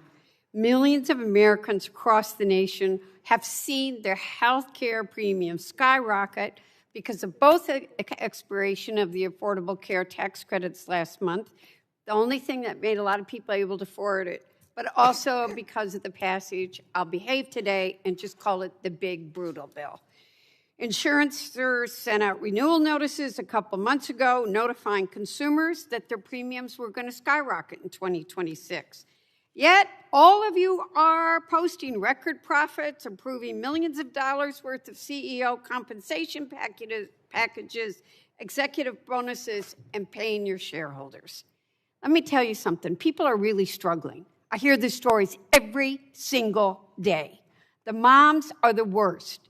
They're not able to get their kids their medicine. Even parents with asthma, their children have asthma, can't afford the inhalers. Make no mistake that we're seeing a ripple effect. My colleague next to me just talked about some of them that are going on. The American people deserve better. I want to start with Ms. Allen. I want to thank you for being here today and for your willingness to be one of the faces that is sharing your personal story. It's important for everybody in this country, but especially the executives at this table, to understand directly from real people living with the consequences of both what happens here in Congress and what happens in the insurance companies. Like nearly 200 million Americans, Ms. Allen is living with a chronic health condition that makes consistent and affordable coverage important. Ms. Allen, I know you had no choice but to buy the bronze plan on the Affordable Care Marketplace. You wanted to buy the silver, but you couldn't afford it. Can you explain what that means in real terms? Thank you for the question so very much. Yes, I was hoping to purchase the silver plan just to reduce my total out-of-pocket costs. I mean, 40% coinsurance, the out-of-pocket cost. I knew I would face $10,000 potentially, and actually likely. So that's money that I actually took out of a savings account to pay my health care costs. And, you know, I'm closer to retirement, right, than not. So that is not helping me secure my economic viability in my retirement years. May I ask you one more question and then move to the others? But your affordable care plan that you have, it's worked, right? How many claims have been denied? You know, I've had essentially no claims denied with my plan. I've been very happy with my plan, particularly with the tax credits. Until this year, correct? Until this year. I think I've had one specialty eye drop medication denied, which eventually I was able to secure.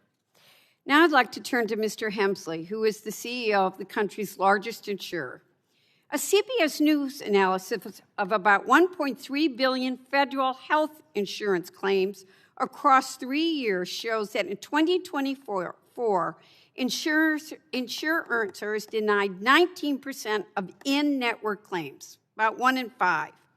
UnitedHealth Group in particular denied as many as 1/3 of its federal claims in the preceding 2 years, all while raking in record profits of $400 billion. Patients who are battling terminal illnesses are spending the last days and months of their lives with loved ones on the phones battling with their insurance company, and essential treatments are being denied. Mr. Hemsley, should sick patients who don't want to leave their families with bills have to spend hours on end fighting to get their treatments approved? Congressman, thank you for the question.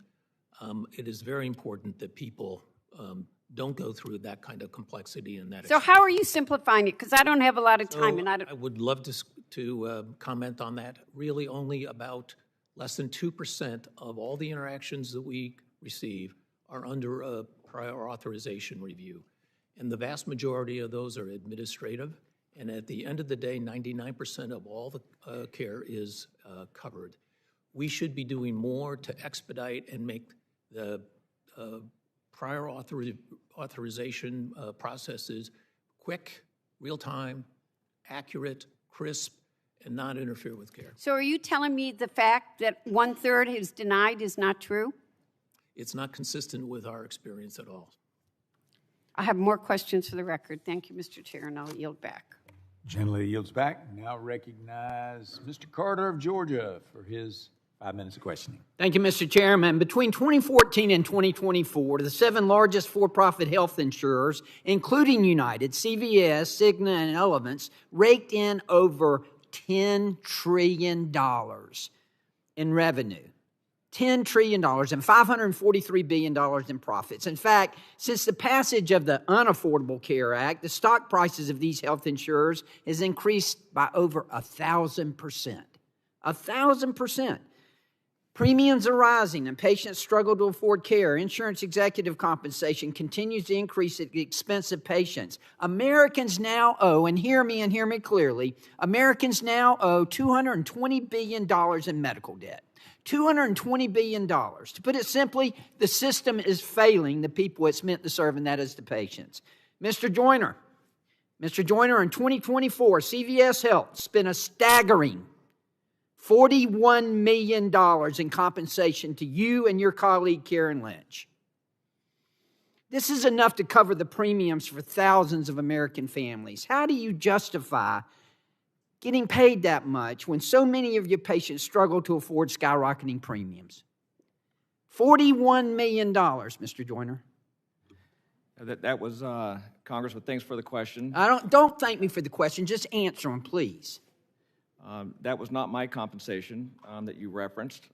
This past year, my compensation was $17 million. It was $17 million. Of which 1.1 was my base salary, and the rest is long-term incentives, and the bonus. I just met with some pharmacists out there who want to say you're welcome. They helped you pay that. They helped pay your salary. Yeah, and I think it's important to note, based off the performance of the year, I did return my bonus back to the Employee Relief Fund. So the employees that were going through challenging and difficult times got the benefit of my bonus last year. CVS employees? Yes, sir.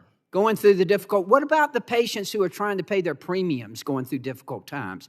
Let me ask you, Mr. Hemsley, yes or no?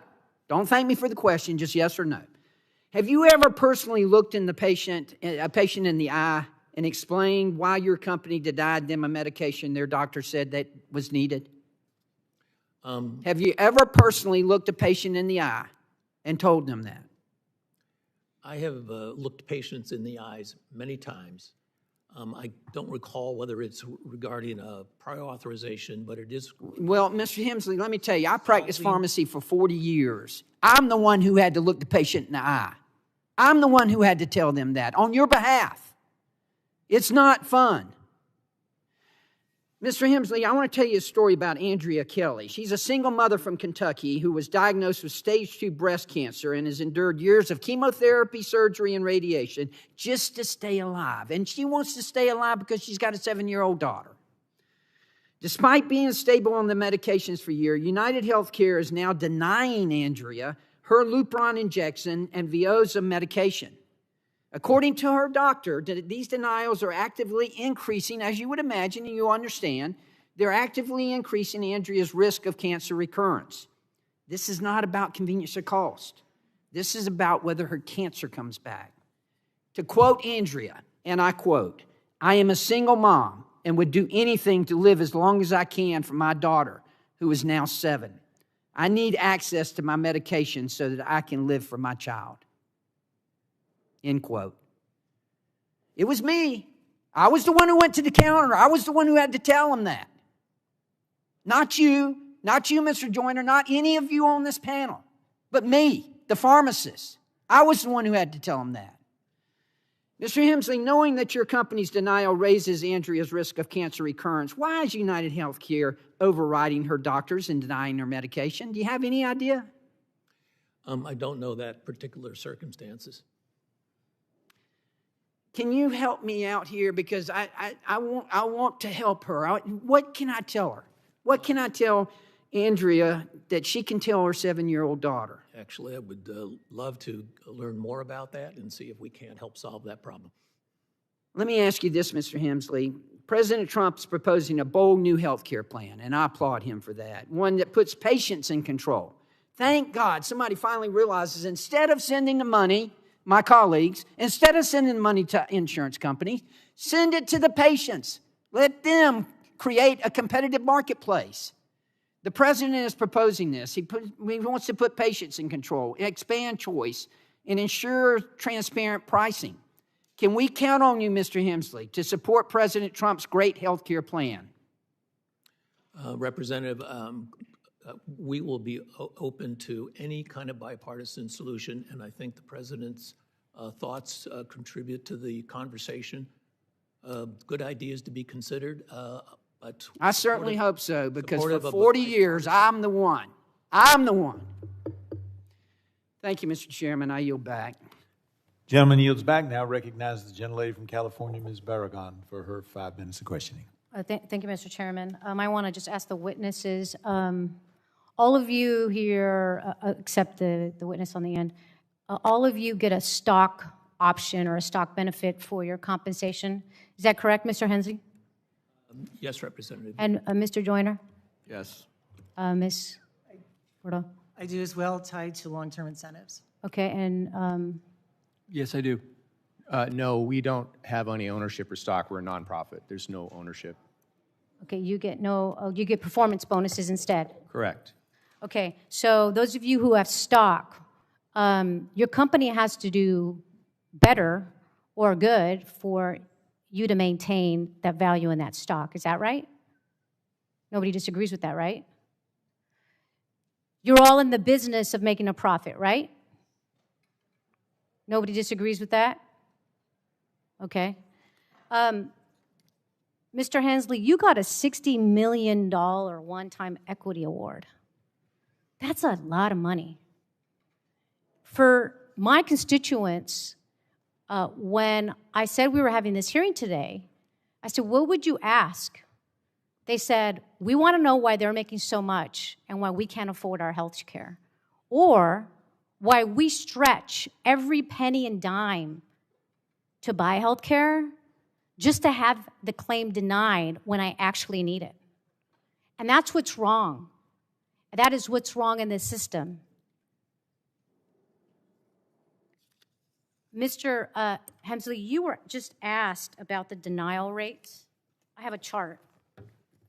I have a chart right here of the denial rates.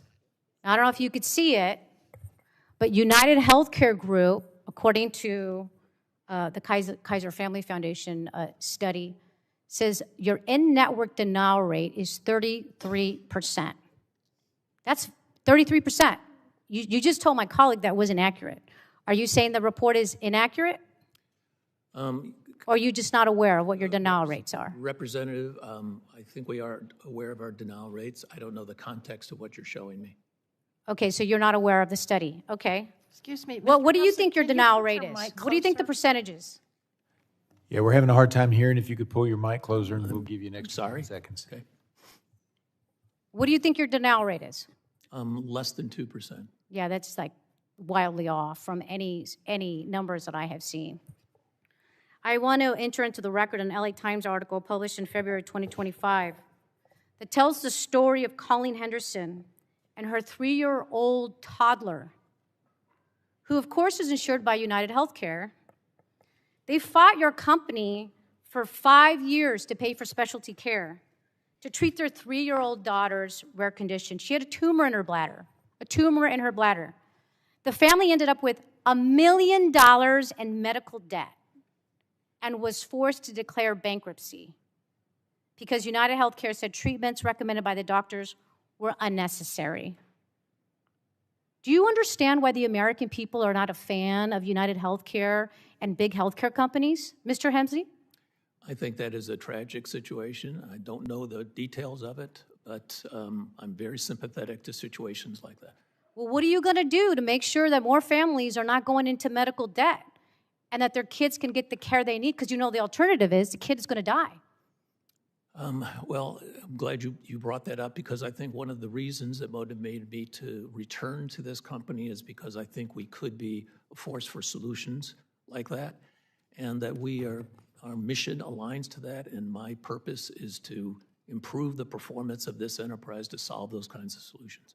Well, I hope that we see improvements, and I'm going to be tracking that progress to see if it actually happens.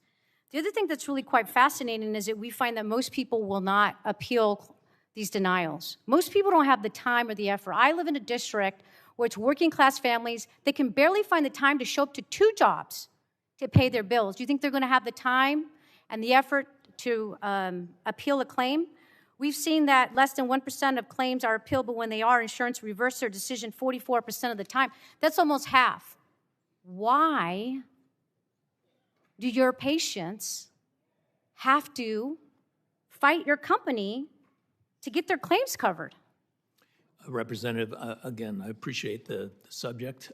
It's important. They shouldn't have to fight. We should make this much easier and intuitive, and we use technology for that purpose. We have a number of initiatives in market right now. Mr. Hemsley, try to make it real time. The way you're talking about this is not sympathetic. It's not compassionate. I appreciate the topic. These are people's lives. These are children's lives.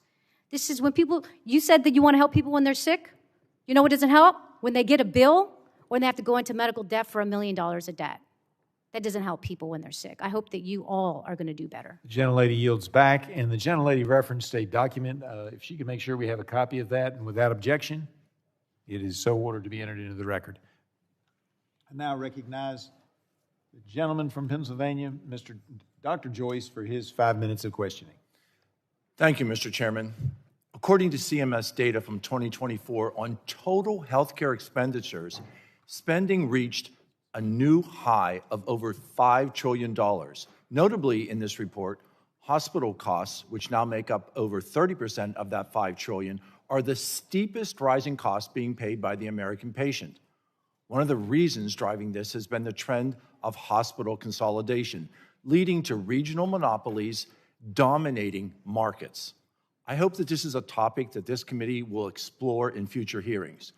For our insurers on the panel, please raise your hand if you agree with the following statement. Highly consolidated provider markets make it harder to contract at competitive rates for the services on behalf of your customers.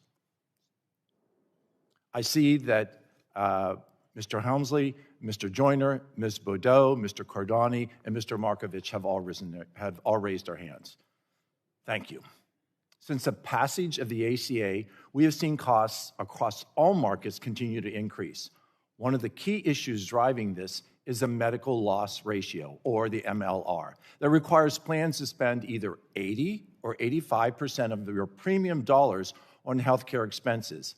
The MLR created multiple perverse incentives for insurance companies to dramatically consolidate both vertically and horizontally. The companies that you lead today are not just involved in insurance.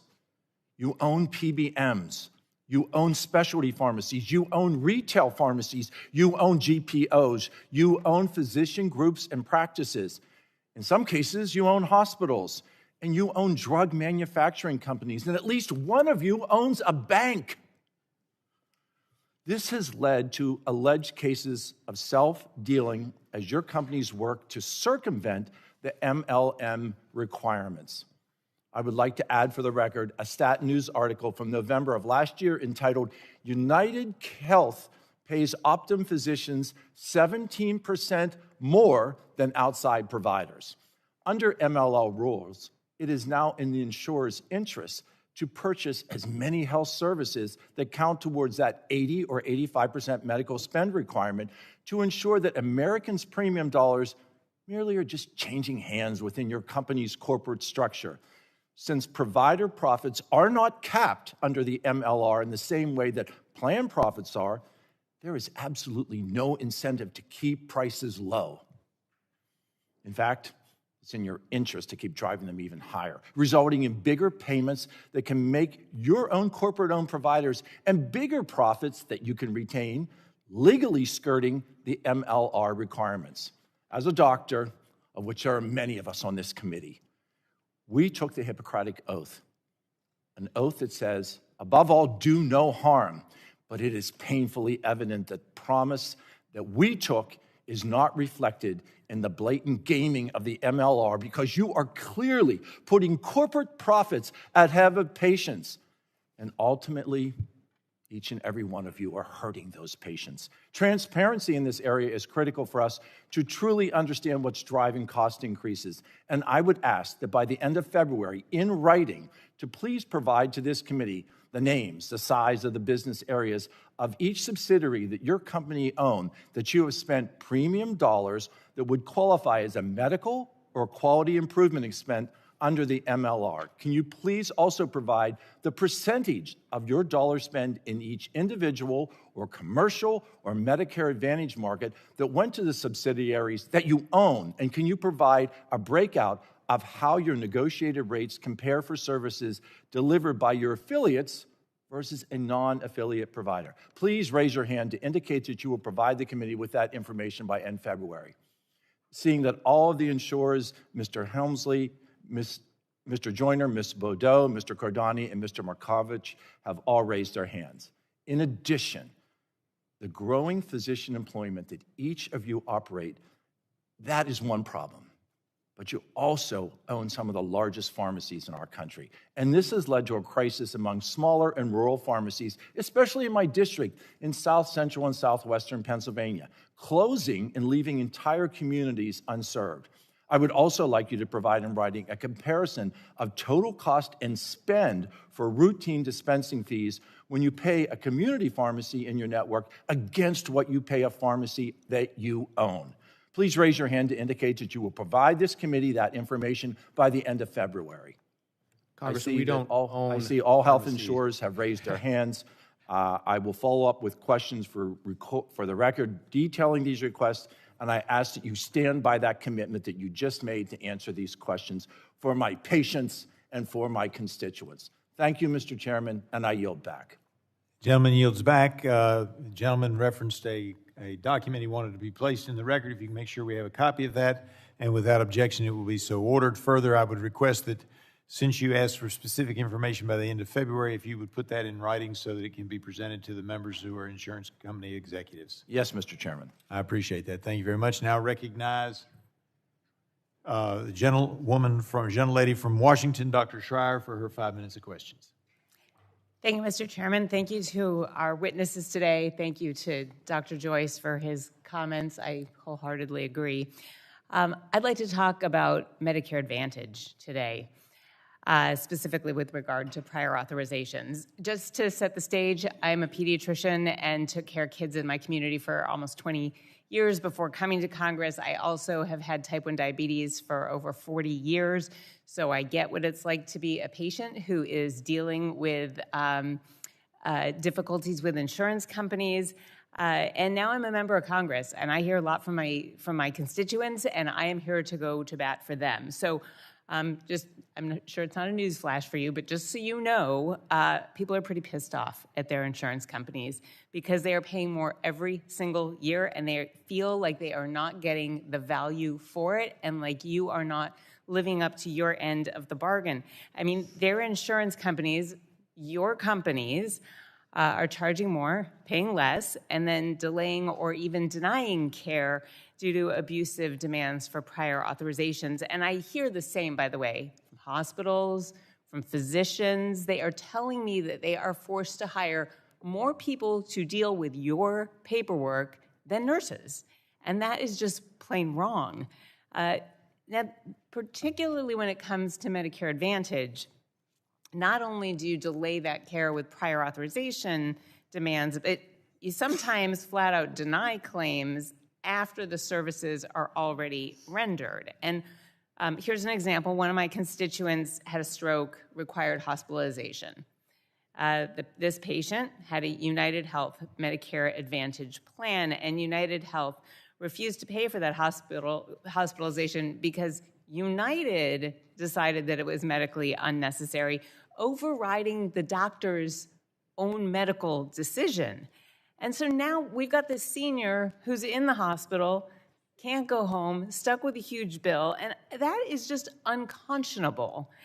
And it is shameful that you're doing this to people on Medicare Advantage. I mean, they paid into the system for their whole lives. They're paying premiums now. They're counting on you to look after them.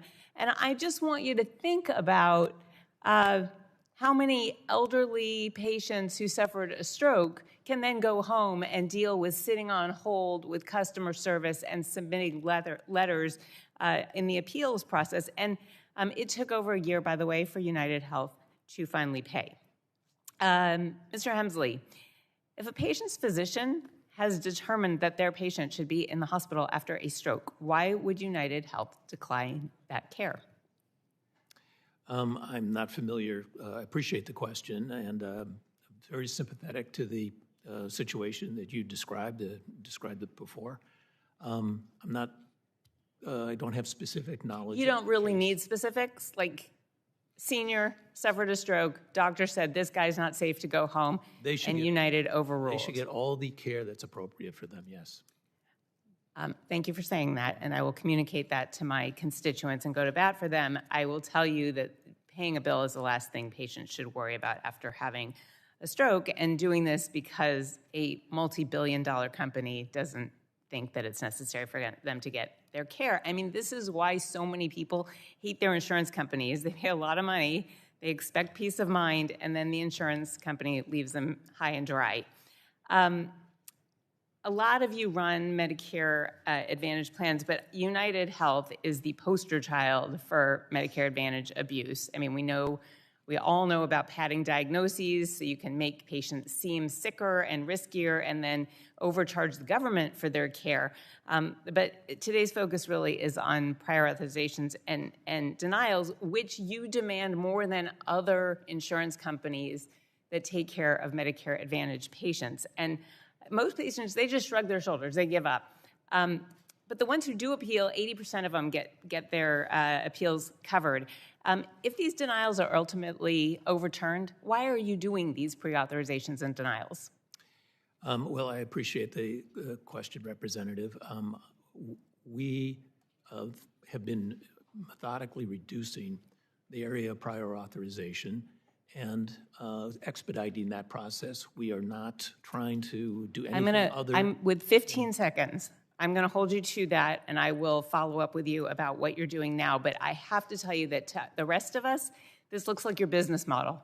It looks like you bet on wearing patients down, on them not appealing, and then they either decide to just eat the cost or they die before they get the care they need. And my constituents are sick of it, and we're sick of it, doctors are sick of it, and people deserve better. So we need Medicare Advantage reform now. Thank you. Gentlelady yields back. Now recognize the gentlelady from Iowa, Dr. Miller Meeks. Thank you, Mr. Chairman, and I want to thank our witnesses for testifying before the subcommittee today. There are many topics, such as prior authorization, which we just heard about, and denial of claims, which the majority of which are later approved without modification, that I'd like to discuss with our witnesses today. But unfortunately, or fortunately for you all, I only have 5 minutes, so I'm just going to jump in. As a physician and veteran and a former director of public health, I strongly support innovation in healthcare delivery, but every dollar wasted on inefficiency, waste, denial of claims, or unnecessary billing is a dollar not spent on patient care. That's why Senator Grassley's recent report detailing UnitedHealth Group's conduct in the Seniors Health Insurance Advantage plans, commonly known as Medicare Advantage, that report is very troubling. I've had many doctors within the state, and I myself have experienced what is happening when patients come back after having visited at home. Medicare Advantage was created to improve outcomes and coordinate care for seniors, not to incentivize gaming the system. Do any of your companies decide a claim for a level of care without documentation or justification for the level of service or test or imaging? The answer to that is no. You require documentation. The independent federal oversight reports from HHS OIG have identified that conditions, including congestive heart failure, were among diagnoses often added via in-home assessments or chart reviews and Medicare Advantage. So if you would deny a claim from a provider without documentation, why is it that you feel at liberty to submit a claim to CMS for a diagnosis based on a home visit? Congestive heart failure is not a paperwork diagnosis. It's a serious, life-altering condition. And when it's added to a patient's record, without active management, without their routine provider and doctor knowing that they have the condition, that is creating higher payment without accountability, and it is a danger to patients and providers. Now I'm going to turn our attention to another lesser-known player in the healthcare system that I believe American people should be made aware of: PBMs and PBM GPOs. The largest PBMs, CVS Caremark, Express Scripts, and Optum, have created rebate contracting entities, or PBM group purchasing organizations, which are adding to the complex and opaque nature of the medicine supply chain. My first PBM reform bill on transparency was in 2019 as an Iowa State Senator. PBMs claim these entities provide them and their clients with greater bargaining power to lower costs, but recent investigations by members of Congress, industry experts, state attorneys general, and federal oversight agencies suggest the opposite may be true. We have a graph up here. Let's start with the left. The drug maker, who pays rebates directly to the PBMs and PBM GPOs to ensure their drugs are included on their health plan formularies, meaning the drugs are covered by insurance. Then these PBMs and their PBM GPO subsidiaries collect the rebates, which they promise to pass through to their patients and health plans. Can any of you tell me what percentage of rebates are passed through to the patient who is paying a higher drug cost because the rebates are added to the price of the drug? Is it zero? You don't even know that you're not giving these patients back a rebate for paying higher drug prices. Next, the PBMs pass supposedly the rebates to the health plans. However, the health plans are told 100% of the rebates negotiated by its PBM are then returned to the plan as savings. They often aren't told anything about the PBM GPO subsidiaries, which collect a whole different set of fees from the drug maker in exchange for formulary management. So a health plan might be getting 100% of the rebates the PBM received, but the plan has no idea if the rebate got everything the GPO earned or how much money the GPO may have kept. It begs the question, are PBM GPOs just a cover for the big three to say in a contract that they pass through 100% of the rebates they get, and also a way to keep anyone else from being able to fully access brand drugs? Mr. Joyner, on average in the commercial market, what percentage of manufacturer rebates and fees negotiated through your PBM are retained by your GPO? Or are they going to other subsidiaries or offshore? Yes, Congresswoman, we pass through 99.9% of the rebates to our customers and feel really strongly about the strength of our purchasing arm. In fact, if you look at the branded products that were rebated. I'm going to reclaim my time. Mr. Cordani, how many of your GPO, Ascent Health, is headquartered? Why is it headquartered outside the United States, and do you pay taxes on fees in America? Our GPO is headquartered in Switzerland. We're a global company, so we leverage our global infrastructure for that GPO. Thank you. And before I yield my time, why isn't this a violation of Stark? As a physician, I cannot do what you all have done with PBMs. With that, I yield. Gentlelady yields. Now recognize the gentlelady from Massachusetts, Ms. Strahan, for 5 minutes of questioning. Well, thank you, Mr. Chair. Like all of my colleagues, I hear from people across my district who are exhausted by having to make impossible financial decisions about their health care. While a handful of massive corporations post record profits and their top executives take home record pay, Republicans have destabilized hospitals and families with their biggest health care cut in American history and their failure to extend the ACA tax credits with no alternative plan to bring costs down. At the same time, the private insurance market itself has become deeply consolidated, and that consolidation is a major reason costs remain so high. Sitting before us are the executives from 4 companies that together control about 50% of the commercial insurance market. Not exactly a depiction of a healthy, competitive system. It's a system of haves and have-nots, where market power is concentrated, competition is weakened, independent providers are squeezed out, and families are forced to pay more.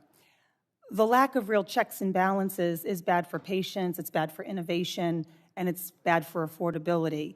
And to show what this level of consolidation looks like in maybe a more familiar context, because your business is deeply complicated, let's just step outside of healthcare for a moment. Imagine if in the auto market, one dominant company didn't just sell car insurance, but they also owned the dealerships, controlled all the repair shops, and ran the claim system, meaning one company would be selling the car, steering the repairs, and setting the price at every step. Independent shops would struggle to survive, consumer choice would shrink, innovation would be stifled, and basic economics tells us that prices would rise, not fall. Yet in healthcare, we've allowed insurance to buy up doctors, pharmacies, and critical infrastructure and build exactly this kind of vertically integrated ecosystem. If one car company sold the insurance, owned the dealerships, controlled the repair shops, and ran the claim system, regulators would immediately worry about steering, self-dealing, and higher prices. So I'll just kind of throw it out into the ether. Can anyone on this panel explain why consumers should believe healthcare is the one industry where this kind of corporate structure lowers costs instead of raising them? I posed this question. It's a tough one, and it's obviously volunteered, because peer-reviewed research consistently shows that provider consolidation drives higher prices, especially for commercially insured patients. And those higher prices show up as higher premiums, higher deductibles, higher out-of-pocket costs, and higher overall spending. When an insurer owns the provider it pays, it can set internal reimbursement rates instead of negotiating in a competitive market. And that kind of consolidation has been shown to raise prices for the same services. Now, UnitedHealth is the country's largest private insurer and owns roughly 90,000 doctors through Optum, meaning a growing share of premium dollars are circulating inside the same company instead of lowering premiums or providing rebates to patients. Mr. Hemsley, as my colleague from Pennsylvania mentioned, UnitedHealth determines the reimbursement rates paid to Optum-owned physician groups, and those rates that you set are inside the same corporate family, hidden from regulators, hidden from competitors, patients, us. So, Mr. Hemsley, when United owns the insurer, the doctors, the pharmacy benefit managers, and the care delivery system end-to-end, where exactly is the competitive pressure supposed to come from to keep prices down? Thank you for the question. I think it's an important area to clarify. The structure of that is in response to the marketplace to actually drive more value and drive cost down by integrating and allowing these elements of healthcare services to actually serve the consumer better. There is a great deal of oversight and regulation on the establishment of pricing within an organization like ours. All the sponsors of benefits evaluate and can look at those prices. So respectfully, the claim that competitive pressure is keeping pricing down or that regulation is keeping down is undermined by the fact that the Department of Justice is actively investigating UnitedHealth over how its physicians and insurance divisions interact, including interviewing former Optum doctors. And the bottom line is this. When the same companies control the insurance, the doctors, and delivery of care, competition just breaks down and families pay more. What's clear right now is that this system is working very well for corporate profits, but this committee has a responsibility to fix a system that today isn't working for patients. Thank you. I yield back. Generally yields back. Now recognize the gentleman from California, Mr. Obernolte, for his 5 minutes of questioning. So we're having a discussion today about why health insurance costs so much and how we can better allocate ratepayer dollars to healthcare costs. Mr. Markovich, I was pretty astonished last year when I heard that Blue Shield had contributed $500,000 to a committee supporting the passage of Prop 50 in California. Prop 50, as everyone in this room knows, was an effort to shift 5 congressional seats from Republican control to Democrat control. It's a pretty transparent, partisan undertaking that passed. Reasonable minds can disagree whether or not that's something that should have been supported. I myself feel like mid-cycle redistricting erodes voters' trust in our elections and our democracy. I oppose doing it in Texas. I oppose doing it in California. Reasonable minds can have a discussion about that, but I was just astonished that a health insurance company would wade into a political debate in such an enormous way. Why on earth did you do that? Well, respectfully, Congressman, we didn't do that. What we have a long history of Blue Shield of California is contributing to candidates from both parties at the federal and state level, including Governor Schwarzenegger, Brown, and Newsom. And we try to support candidates that we think will be thoughtful about healthcare policy. And this contribution to a fund that did not have a specified purpose is something we committed to as a part of that. After that contribution had happened, the governor then purposed those funds for Proposition 50, and our plan did not take a position on it. Okay, to be clear though, these were 2 different checks for $250,000 each to a ballot measure committee, not a candidate. I mean, we understand supporting candidates, but this was to support a ballot measure. So if not Prop 50, what ballot measure did you think you were supporting? Well, we didn't know, neither we nor the other healthcare companies.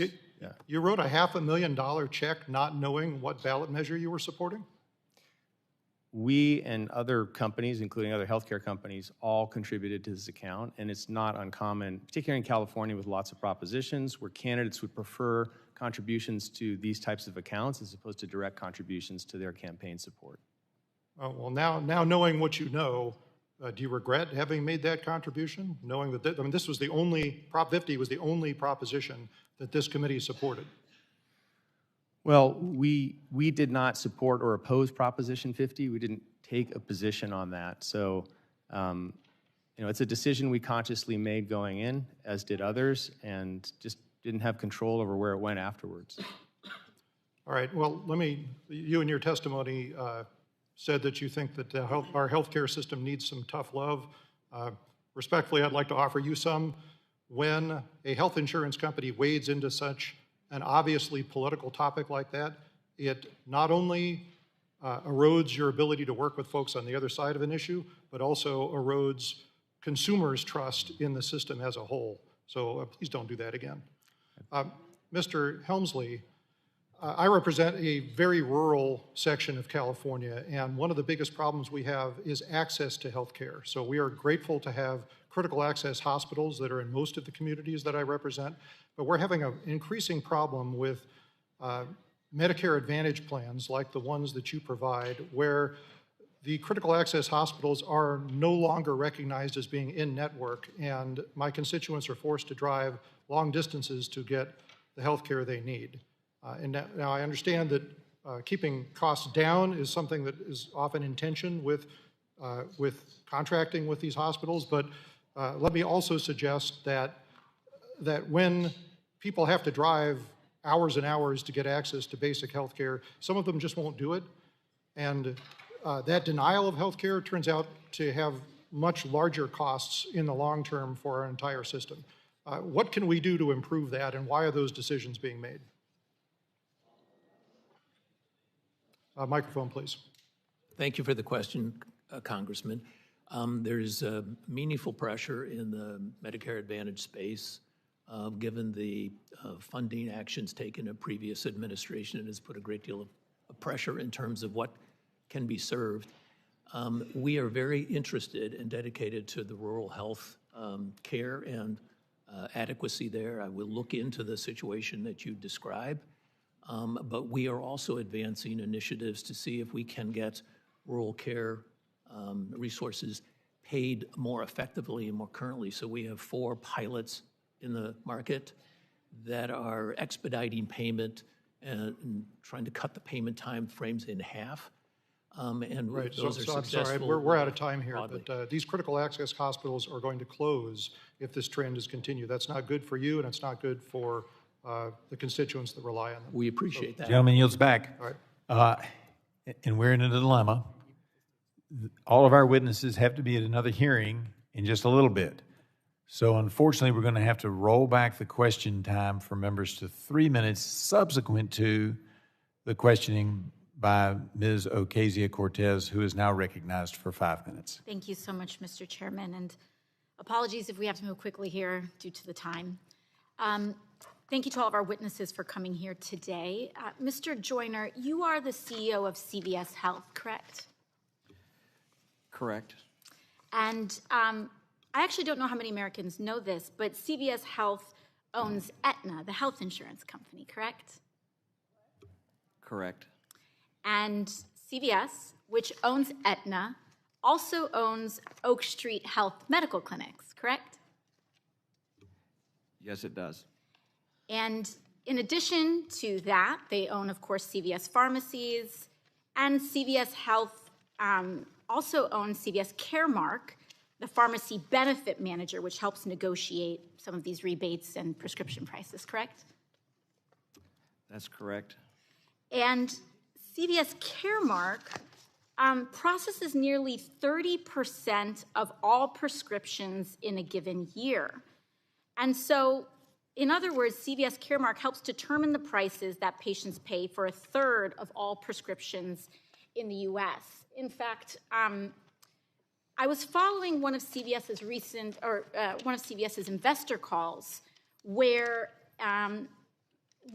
they really laid out quite clearly what this means if you are a patient.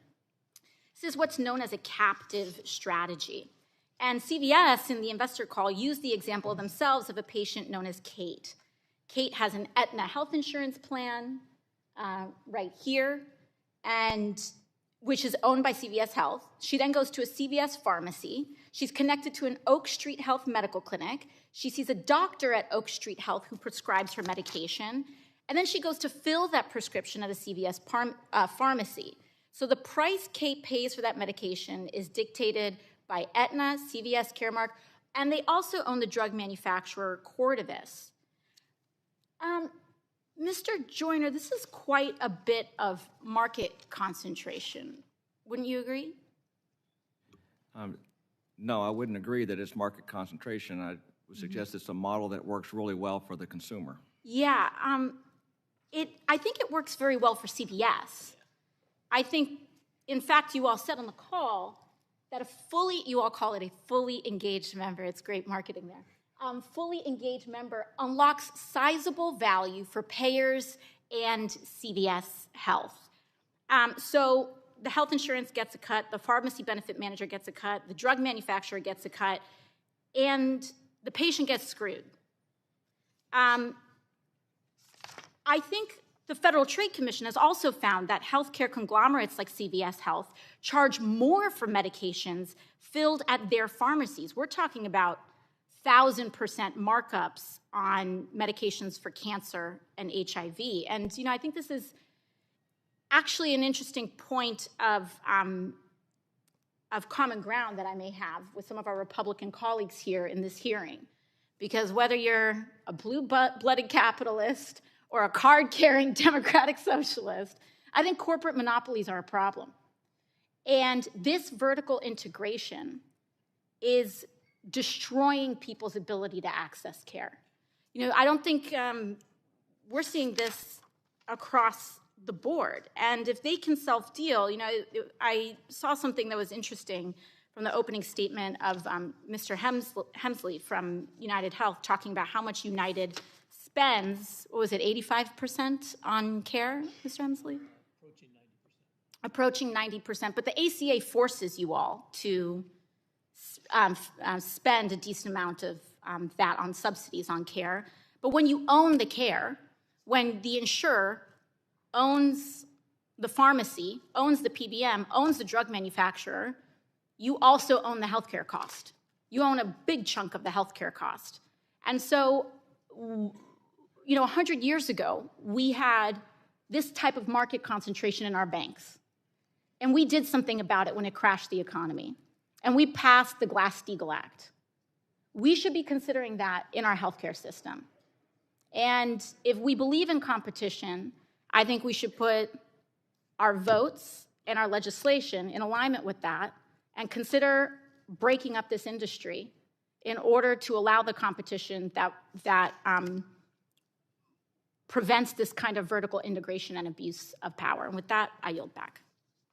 Gentlelady yields back. Now recognize the gentleman from Oregon, Mr. Bentz, for his 3 minutes of questioning. Sorry. That's fine, Mr. Chair. Thank you. Thank all of you for being here. I'm going to follow Dr. Joyce in asking that each of you produce certain documents, but I'm really interested in the float, and that, of course, is what leads to people calling insurers banks doing a side business as healthcare.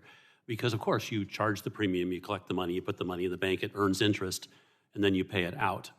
And so the float is of extraordinary interest to those of us that support HSAs, because a health savings account means that instead of paying the premium to you, the theory is the person with the account earns the money.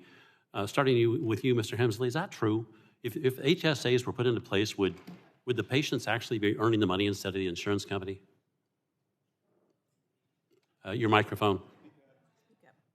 Sorry, thank you for the question, Representative. I don't know if I understand the question, but we maintain. No, well, let's go back. Yeah. It's simple enough. Mm-hmm. If HSAs were put in place and people could put their money into the HSA and have it earn interest from them instead of paying it to you as a premium, and they would wait until, I guess, they had the problem or the deductible to pay, would they be earning the money instead of you? That's the question. They earn interest rates in their HSA accounts. Maybe a better way of asking this is shifting over to how much money an insurance company makes by denying a claim. So what I was doing up here is, as I was waiting for my turn to ask these questions, I was trying to determine how much money insurance companies would make while they delayed in making a payment on a claim that ultimately is approved. And I found it here. But in order to put it in proper perspective, one has to know how big the company is and what the total denied claims amount to. So I was looking at you, because unfortunately you're first for you. The total denied pool was 19%, a 19% denial rate, which amounted to about $50 billion of your total income. How much interest did you earn on that? And I'm going to ask, you don't have to answer now, I'm going to ask that each one of you, though, answer that for me and for the committee. So please respond in writing how much money is made during the period of time that the delay is occurring on claims that are ultimately approved. That's what I want to see. So maybe because it's obvious, the argument that if you deny a claim, you get to earn money on the denied amount that you don't pay until you finally do have to pay it out. Now, you can argue about all the stuff you've gone through, and I was going through some of that here. In this case, I recognize those justifications. I want to see the amount, and that's what we're going to start with. That, Mr. Chair, I'll yield back. Gentleman yields back. Now recognize the gentleman from Massachusetts, Mr. Auchincloss, for his 3 minutes of questioning. This week, looks like the House of Representatives is going to pass PBM reform finally, which is good news for patients. But it seems to me that the big three health insurance corporations, knowing that PBM reform is around the corner, needed a different way to retain profits while still, on paper, complying with new requirements and the coming requirements of PBM reform. And so they formed these group purchasing organizations overseas in Ireland and Switzerland in particular, that have since been exhaustively investigated, and I'll enter into the record, Chair, that investigation. Date of the article? January 6th. Without objection of this year? Yes. Without objection, so ordered. Now, this investigation found many, many things, but of note, particularly for UnitedHealth GPO MSR, that although it had no website, no email, no phone number available at the time of the investigation, it was described as negotiating rebate agreements with pharmaceutical manufacturers, and was also bringing in tens of millions of dollars per employee. So what is going on over there? Mr. Hemsley, how many people does MSR employ?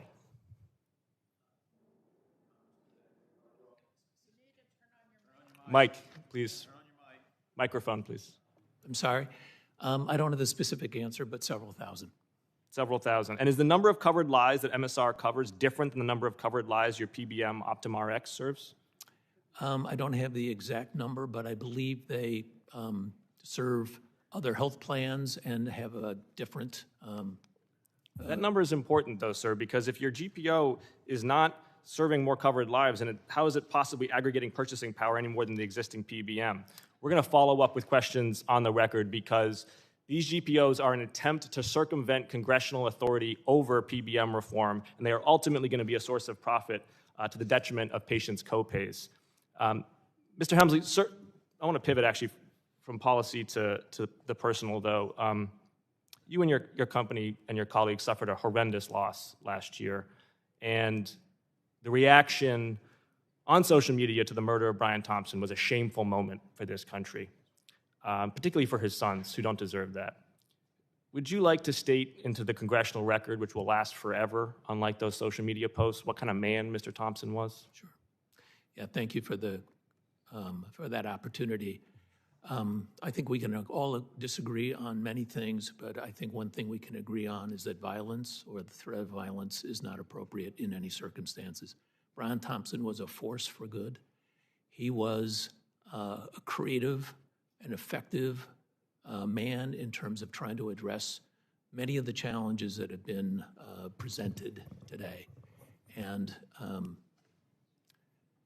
we miss him dearly. And I appreciate the opportunity to recognize him. And he left two very fine men behind as his children and a wife and a family.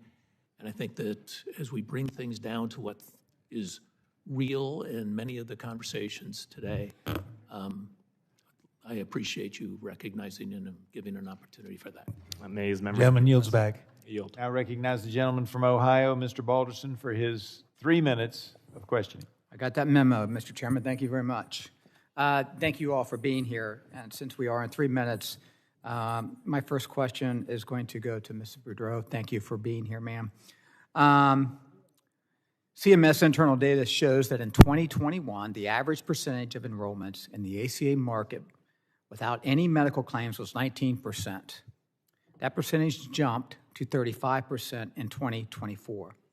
I believe this was largely due to the enhanced COVID premium tax credits. Under the Biden administration, congressional Democrats approved billions of taxpayer dollars that went to your company with very little oversight. This lack of transparency and oversight led to rampant fraud and waste. What I find interesting is that the waste over the past several years seems to have been a much bigger issue in federal exchange than the state-based exchanges. Yes or no, Mrs. Boudreaux, did your company see evidence of increased waste, fraud, and abuse since congressional Democrats enacted the temporary COVID credits? Thank you for the question, Congressman. What we saw, again, we have real concerns similar to you. We share the concern about fraud, waste, and abuse. And our enrollment comes directly from the federal and state exchanges, and it was, the enrollment there, we think it was about 15%, not the 30% you were showing. Okay. And why was this waste more pronounced at the federal exchange than the state-based exchanges? Again, we saw, as we looked at that, we worked very closely with the state exchanges, but we did see some consistency between the federal and state. But again, we're incredibly focused and share your concern about fraud, waste, and abuse and support many of the guardrails in the Marketplace program around authentication of enrollment, doing that in a much more significant way. And we also support continuous enrollment because we think that allows for a healthy population. Okay. What are you seeing in the Marketplace that makes stronger protections necessary? So there's a couple of opportunities, we believe. One is verifying eligibility, ensuring that those who are eligible for the premium subsidies, we can do that with two-factor eligibility. Again, only having special enrollment periods, really limiting those, because again, what makes a stable exchange marketplace is continuous coverage, policies that support that. We also believe that coverage and being able to have preventative services over the long haul really supports individuals in the exchange and helps us to manage healthcare costs. Do you support legislation to strengthen the patient validation protocols? Unfortunately, sir, I'm not sure I know exactly what that legislation is. I'm happy. Well, we to haven't done answer. anything yet. I'm just asking if you would support that, so, okay. Thank you very much. I yield back. Gentleman yields back. Now recognize the gentleman from Louisiana, Mr. Carter, for his 3 minutes of questioning. Thank you, Mr. Chairman. We've heard in the lead up to this hearing again and again that my colleagues, if nothing more than in their action, have indicated that it's okay for 24 million Americans to see their health care premiums increase by 2 or 3 or even 4 times. The defense of this is, and I'll quote one of my colleagues, is saying those 24 million people are just 7% of Americans. I suspect if you're one of the 24 million people experiencing skyrocketing health care cost, even financial ruin, that rhetoric doesn't really resonate with you. The people in my home district of Louisiana are, in many cases, hardest hit. Mr. Hemsley, can you share with me, there's the issue with this notion of step therapy, where a patient is forced to use a medication that may be a generic or may be something else that's used similarly, even though their physician has indicated they don't think that that's the best medicine for them. Should a licensed physician who knows the patient be trusted over an insurance algorithm when determining the most appropriate treatment, instead of forcing patients through a step therapy requirement that delays care and oftentimes increases suffering and even cost? No, I think there are appropriate times for step therapy, but in the situation you describe, I would not. And Mr. Joyner? Yeah, I agree. Step therapy is an opportunity for one to introduce a savings opportunity for the consumer and member as well. But respectfully, oftentimes it's not a savings, it's a nuisance, because the physician is saying this doesn't work for my patient. Patient goes to the pharmacy and is told, you can't get this because the insurance company won't approve it because you haven't tried this. And the patient says, but I have tried it. It doesn't work. There are horrible side effects. But now I've paid a 30, a 60-day, 90-day copay for it, and they won't let me do it again. Isn't that unfair to a patient whose doctor, not an algorithm, but whose doctor has stated that this medicine doesn't work? Yeah. These are the kind of things that we hear from our constituents who are caught in the middle trying to get a medication to assist them with their ailment, but only being caught up in the confines or the clutches of bureaucracy within healthcare.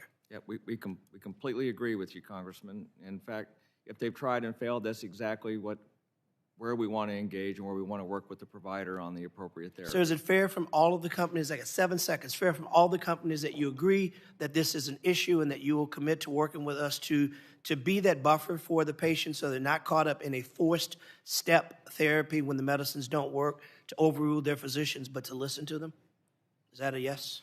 Thank you. I'm seeing yeses from everybody, and I appreciate those questions. I now look to recognize the gentleman from Ohio, Mr. Ruley, for his 3 minutes of questioning.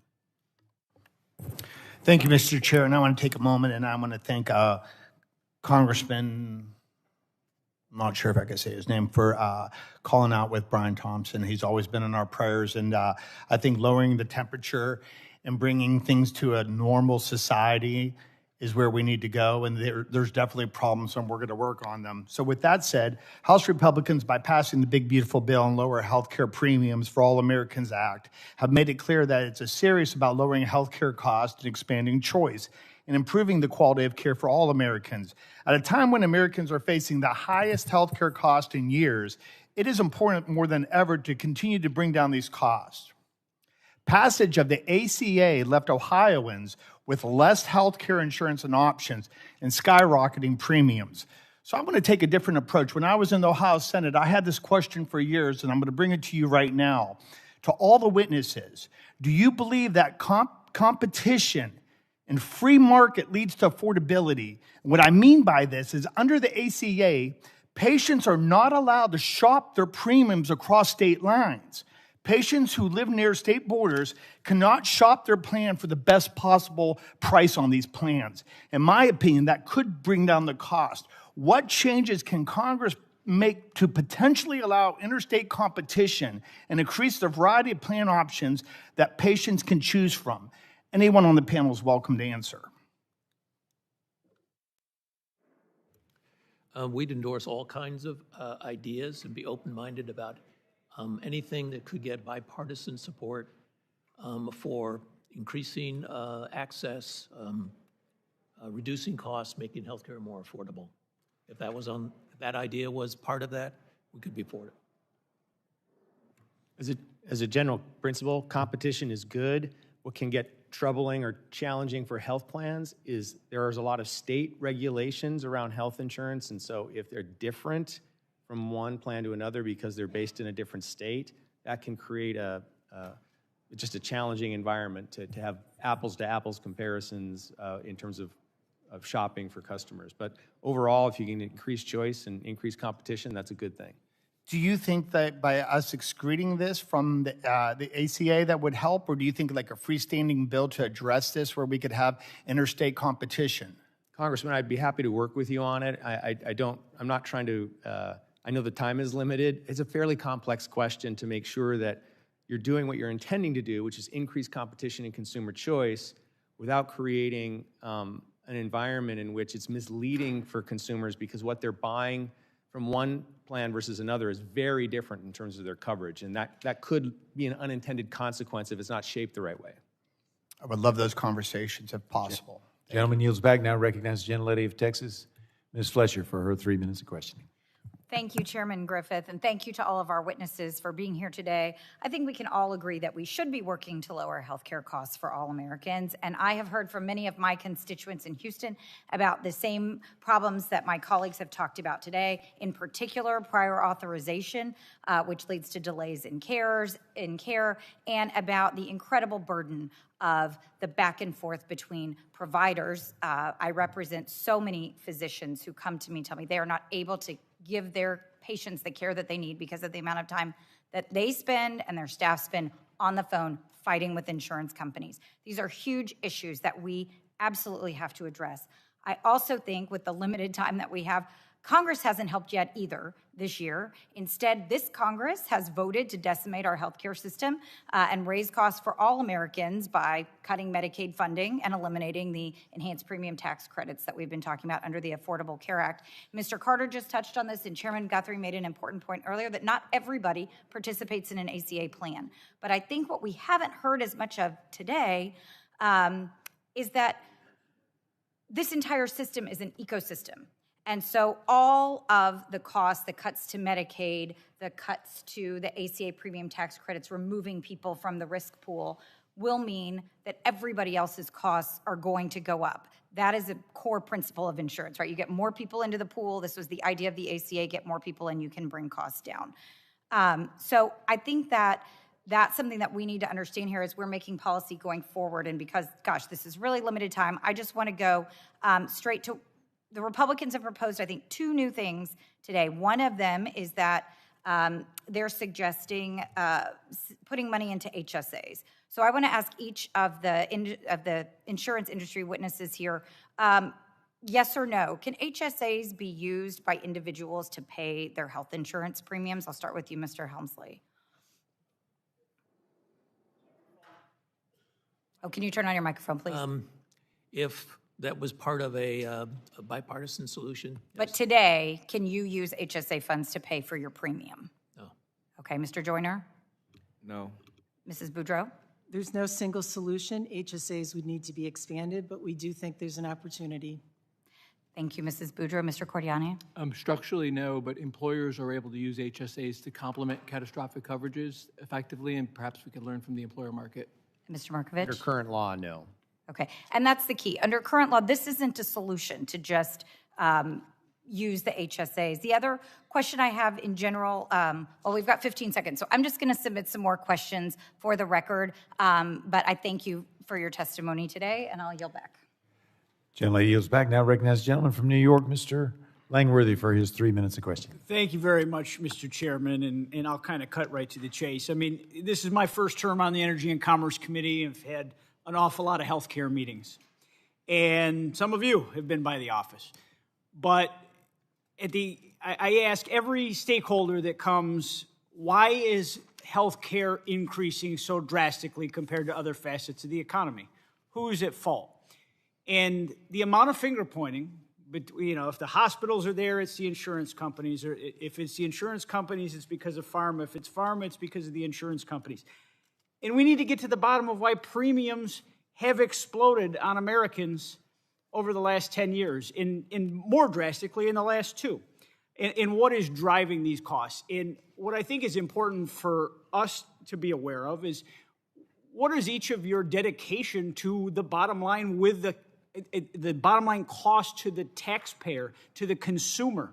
Because, we are obviously shoveling trillions of dollars at the healthcare system in America, yet prices are exploding. Now, some of my colleagues want the government just to pay for this for everyone, and that's what they think is the best ultimate solution. You heard several mention that. I believe in the American healthcare system. It is a free market system because I think that leads the way in innovation to get us the best outcome. So, Mr. Hemsley, what is UnitedHealthcare specifically, not generally, doing right now to lower premiums for its customers? Thank you, Representative, for the question. We are intensely focused on managing costs. You need to keep these answers short. Is there a specific action that you guys are coordinating taking? care, user data and insights, and value-based care as the key to change the whole direction of healthcare towards a value-based outcome system and less towards a volume-based system. Okay. Mr. Joyner, what is CVS specifically, not generally, doing to lower premiums for its customers? Yeah, today, we believe that the single biggest issue is the health status of the population. They're aging, consuming more healthcare resources. So our focus is on wellness, prevention, keeping people out of the hospital, keeping people on low-cost therapies that we believe will ultimately manage the overall health costs, and like UnitedHealthcare, focusing on an outcomes-based model with the provider. So we're working collaboratively and introducing technology to help bring the consumer into the process. Ms. Boudreaux. Thank you. Congressman, we have 2 core strategies. One, in our company, reduce overall healthcare costs and simplify the system. I'd offer 3 practical things. One is, as we've shared, improve and streamline the prior authorization process to take complexity out of the system for members and care providers. Second, investing in fraud, waste, and abuse to take unnecessary costs and make the premiums go to the right things. And the last thing is, I share with my colleagues, continuing to invest in paying for value and outcomes to make people healthier. Okay, my time has expired, so I will yield back, and if the rest could respond in writing. Gentleman is yielded back, and now recognize Mr. Veazey from Texas for his 5 minutes, or 3 minutes, excuse me. Thank you, sir. I want to talk about vaccines, particularly because I think that Republicans and the Secretary Kennedy is undermining vaccines in this country. My home state of Texas, we're at the epicenter of a historic measles outbreaks, where we've seen 2,000 Americans and 2 Texas kids that have been killed unnecessarily. And measles, which were previously eradicated, is one of the most deadly diseases, but there is a safe and effective vaccine for that, and I think that we all know that. Meanwhile, 15 children have died during this flu season, and 90% of them were unvaccinated. So it's not theoretical. For decades, insurers have covered vaccines based on the recommendations of independent medical experts. Those recommendations have literally saved the lives of 1 million Americans since 1994. And despite this fact, Secretary Kennedy has injected this pseudoscience into federal vaccine policy and weakened the childhood immunization schedule. The Secretary says he wants to make America healthy again, but all he's doing is bringing measles back again. His actions have abandoned decades of hard scientific evidence and put children's lives directly at risk. And so I want to ask this, and I would just like to go down the line to each one of you, and we'll start here and on my right here. Yes or no? As a CEO, do you commit to covering ACIP-insured vaccines on the immunization schedule prior to Secretary Kennedy's reckless changes for plan year 2026? And for what reason is your decision making that? If everybody could just go down the line, yes or no, do you plan on? So we don't have a lot of time, if we could just give you a yes or no. Our coverages are comprehensive and supported by the same authorities you referenced, and then we allow the consumer to make a choice as to how they want to proceed. So we provide comprehensive coverage, and then it's between the doctor and the... So you're still going to be covering? Yes, we are. Okay. Congressman, no change to our policy. We will continue. Congressman, we cover vaccines. We haven't changed our policy. Our vaccines, we do it as required by law, but we also look at ACIP as well as clinical societies, and that's how we make our decisions. Our comprehensive coverage remains intact, and it's largely $0 cost to our customers in the employer market. Yes, it's the consensus of the medical community that they're safe and effective, and so we continue to cover them. Thank you. Well, first of all, let me just say thank you. We really appreciate that you're following the science behind all of this, and I'm glad that we can agree that that children's lives are more important than politics. And again, not only are you following the science, I mean, you're following common sense. This stuff has been researched, and it's been a part of American life and has made us safer for a reason. So thank you for your commitment. Gentleman yields back and now recognizes the gentlelady from Florida, Ms. Kamick, for her 3 minutes. Thank you, Mr. Chairman. You know, over and over, I hear the same question from people back home. Why in the heck am I paying for insurance if it actually doesn't cover anything? And this is across all plans and companies. So to be clear, I'm not just talking about the Obamacare, which has dominated much of the conversation today. Only 20 million people are covered there. But what I'm talking about are the 160 million Americans who get their coverage through employer-sponsored insurance. And that's where so many of the affordability challenges are showing up every single day. And these families are rarely talked about. They haven't been talked about much today. And so I want to address their concerns that they have sent to me across social media, emails, text messages, thousands and thousands of messages we have collected over the last 72 hours. And there is a very troubling theme. One, they think that you guys showing up here today will change nothing.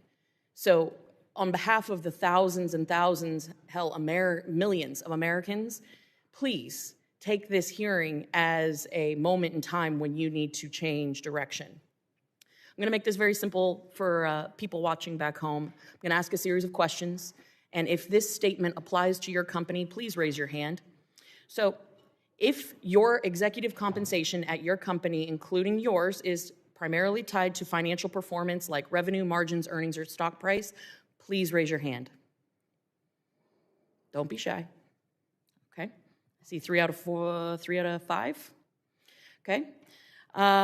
Raise your hand if your compensation is directly tied to patient health outcomes, such as preventing harm from delays, reducing inappropriate denials, or ensuring access to care. The majority of your compensation is tied directly to patient outcome. I'm going to submit for the record right now a request that you, in writing, give us the fine print of your contracts displaying where patient outcome is directly tied to your executive compensation. Raise your hand if an executive at your company takes a financial penalty when a patient is harmed due to an insurer-caused delay or wrongful denial. Okay, no hands. So no one at the company bears any responsibility for denial of care or patient outcomes. Raise your hand if an overturned denial or appeal negatively impacts executive compensation at your company. Not one. That right there is the problem. When denials and delays and appeals, which happen every single day, occur, the patient and their families are the ones that get hurt, not your bottom line. I also heard very briefly from our colleague that HSAs currently cannot pay premiums for plans. Good news is that there's legislation called the Access Act, which would allow for HSAs to expand and use that subsidy to pay for those premiums. So I look forward to working with her on this legislation. I see my time has expired. With that, I yield. And the gentlelady yields back, and I now recognize the gentlelady from Illinois, Ms. Kelly, for her 3 minutes of questioning. Thank you, Chair Griffith and Ranking Member DeGette, for holding today's hearing.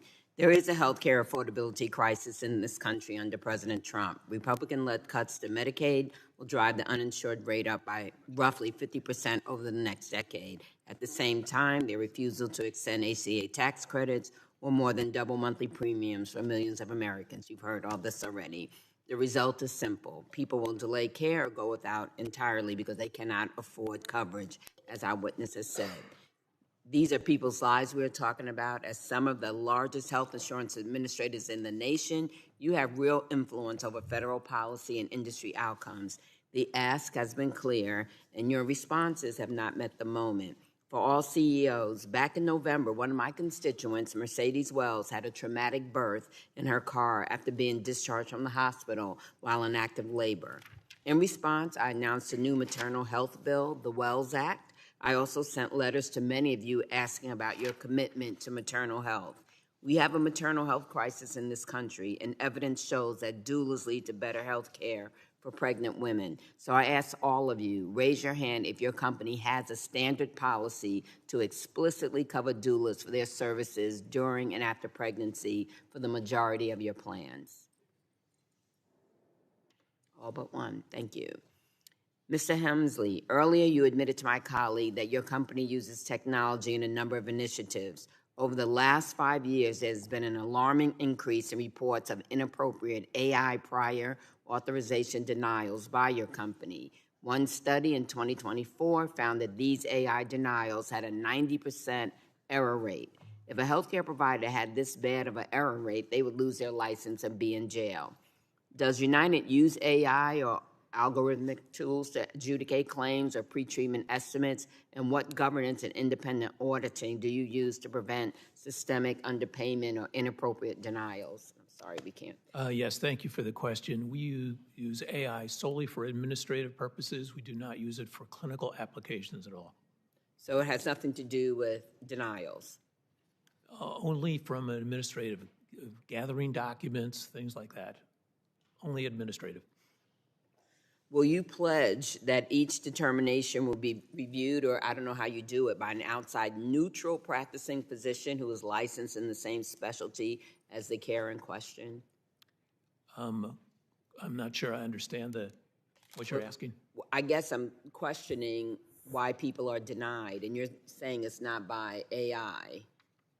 So who determines how people are denied? We have clinical policies broadly accepted and promulgated by the care community, the academies and colleges. So not physicians in the field, or yes? Yes or no? No, physicians oversee our clinical reviews. I'm sorry. That's all right. If we didn't have time limit, I'd let you go. Recognize the gentleman from Texas, Mr. Crenshaw, for 3 minutes. Thank you, Mr. Chairman. You know, since the Affordable Care Act passed, premiums have increased 129%. That's 90% more than inflation.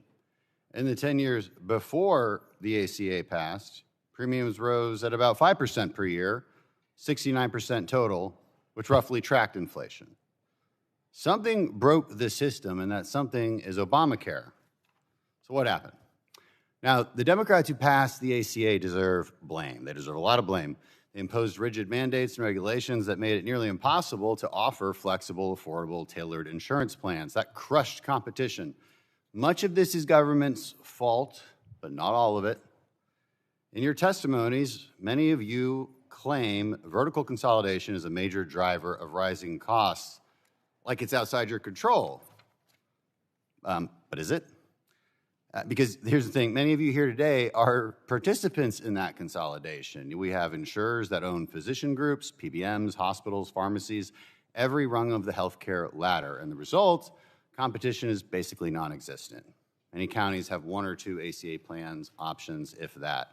Your companies have narrowed networks so severely that patients are forced into the very consolidated systems that you now complain about. And the government did not force you to do that. So look, Congress has a responsibility here to fix a broken system, to fix incentives, restore patient control and choice and competition, but you have a responsibility to also act in good faith. Premiums are way up, profits are way up, claim denials are way up, which was just addressed. 1 in 5 claims denied. It's an all-time high this year. Why?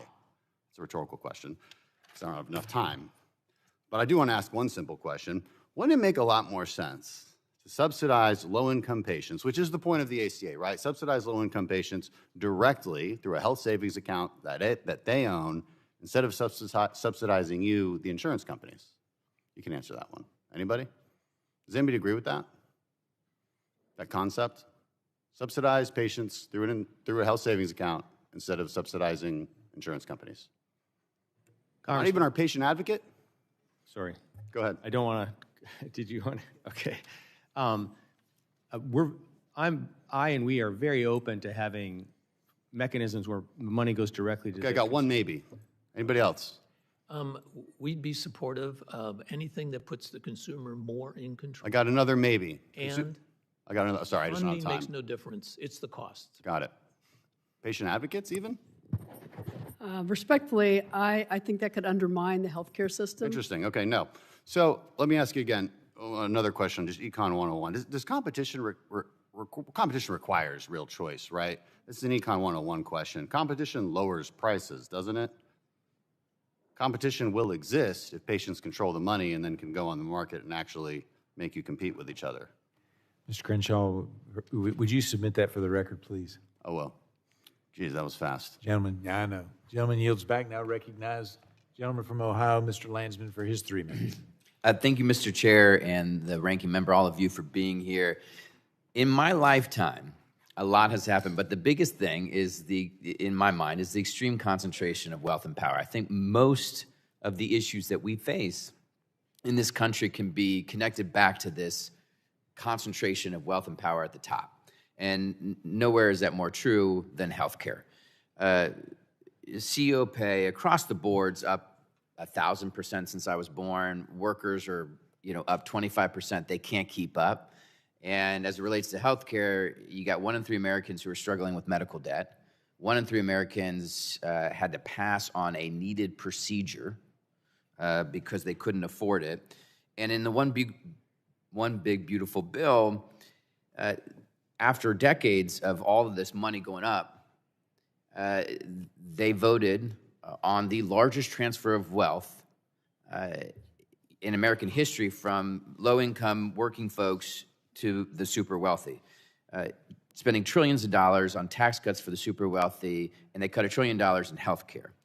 So folks are sitting here wondering, how is this possible? How do I, as a hardworking American, continue to be screwed over like this? Now, looking at the profits, United, over the last couple of years, it's on average around $20 billion.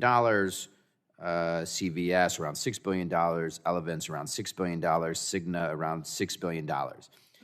You all know this is an issue. That's why UnitedHealth said we're going to invest these ACA profits back into our customers.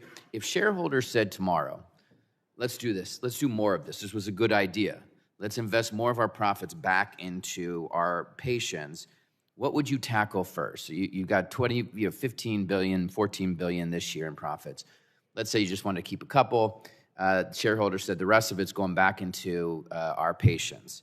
Would it be medical debt?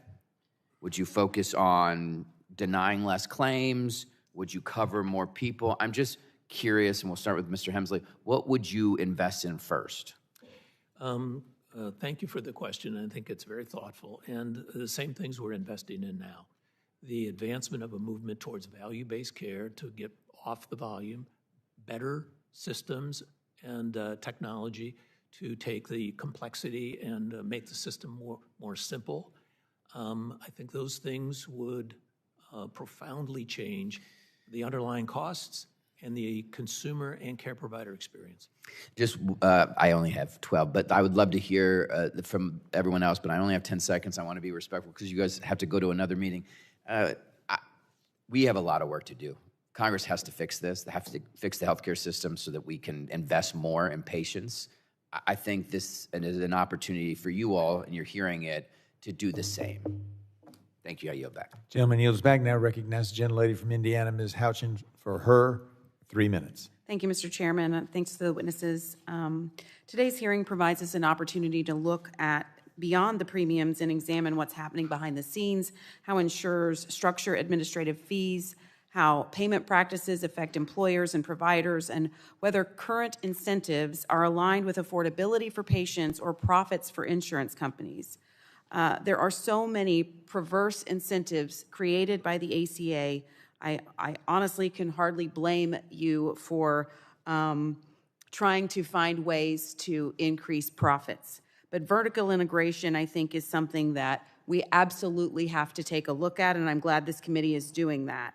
As insurers have become more vertically integrated and increasingly relying on administrative entities like group purchasing organizations, and a reminder, vertical integration is the insurance companies owning the providers, owning the hospitals, owning the pharmacies, owning the PBMs, and now affiliating with group purchasing organizations.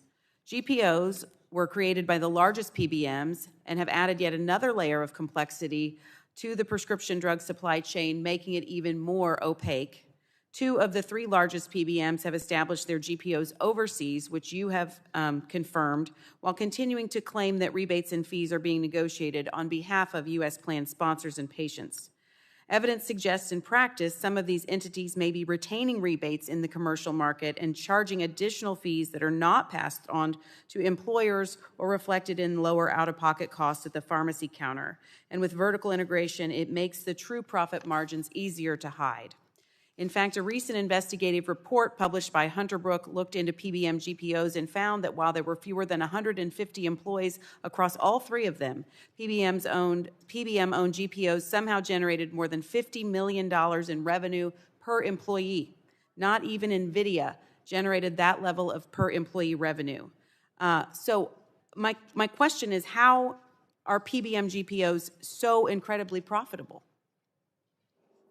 Anyone can answer. How is it so profitable to have a GPO? How are they profiting $50 million in revenue per employee on the backs of American patients?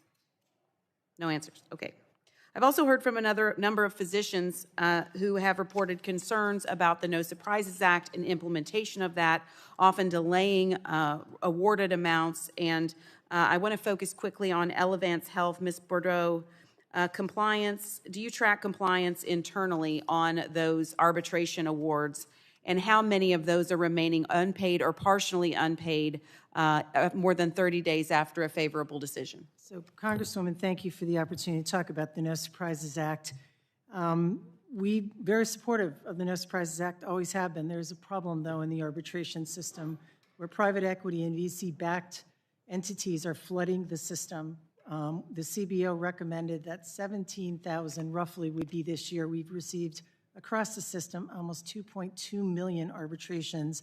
And because of the style of arbitration, where it's basically baseball style, we are seeing awards at 429 to 450%. And if you would just give me 1 second, I think making this real for people is so important. You know, is in this situation, Los Angeles is one of the areas we're seeing the highest arbitration awards. CMS for spinal surgery will pay $1,500. Commercial insurance will pay $1,900. And ma'am, offering $2,000. We're pushing up against your time. I know you got another hearing. Thank you. I'll just please do a full explanation in your written response to Ms. And Mr. Chairman, I have a number of questions that I will provide to the record. Absolutely. Thank you for the time. Gentlelady yields back now. Recognize the gentleman from Michigan, Mr. James, for up to 3 minutes. Thank you, Mr. Chairman. We were promised affordable care. What Americans got was unaffordable premiums, sky-high deductibles, and bureaucrats standing between patients and their doctors, all while American people get sicker. I said back in 2018 that Obamacare was a flawed, broken system, and I was called a fearmonger. So let's stop arguing about intentions and talk about results. Under this system, families are punished if they stay healthy, and they are financially devastated if they get sick. That's not health care, that's sick care. Since the Affordable Care Act passed, wages are up 26%, but deductibles are up 160%. Premiums are up nearly 80%. The average family now pays around $24,000 a year for health insurance, more than many families pay for their mortgage.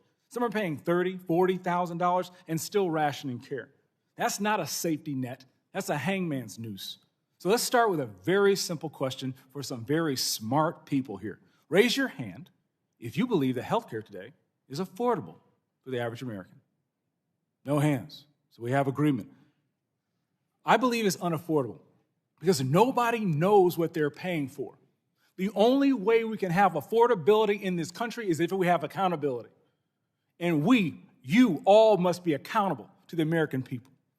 President Trump made this clear in his great health care plan. You must post your prices so patients can see them. So I'll ask you again plainly, yes or no? If you're buying a plane ticket, do you know how much it costs? Yes, you know how much it costs. So why in healthcare do we hide our prices? You only hide things if you don't want people to know what you're doing. Will you commit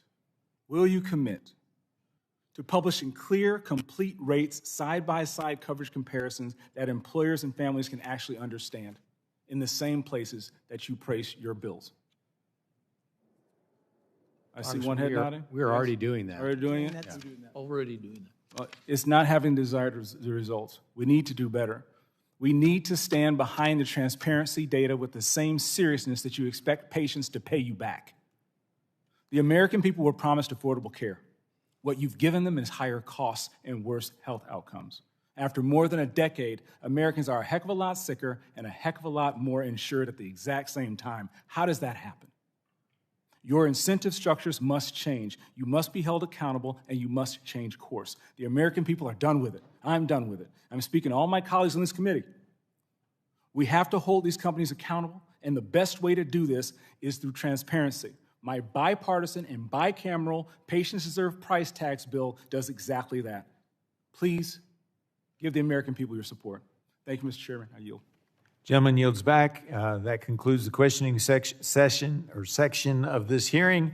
I ask unanimous consent to insert in the record documents included on the staff hearing document list and those that brought up during the meeting. Without objection, so ordered. I now recognize the ranking member for 30 seconds for a point of personal privilege. Thank you, Mr. Chairman. I just want to thank everybody for coming here, and I want to thank you in advance for being part of our bipartisan solution. We appreciate it. Our members worked hard for this hearing, and they wanted to ask their full 5 minutes of questions. So I would just ask everybody, we had to truncate the end of it because of your schedule.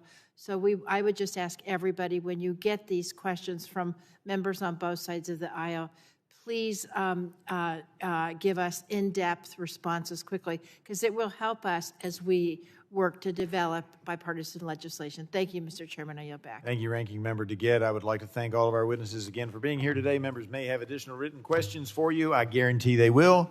And I'll remind members they have 10 business days to submit questions for the record, and I ask the witnesses to respond to the questions fully and promptly.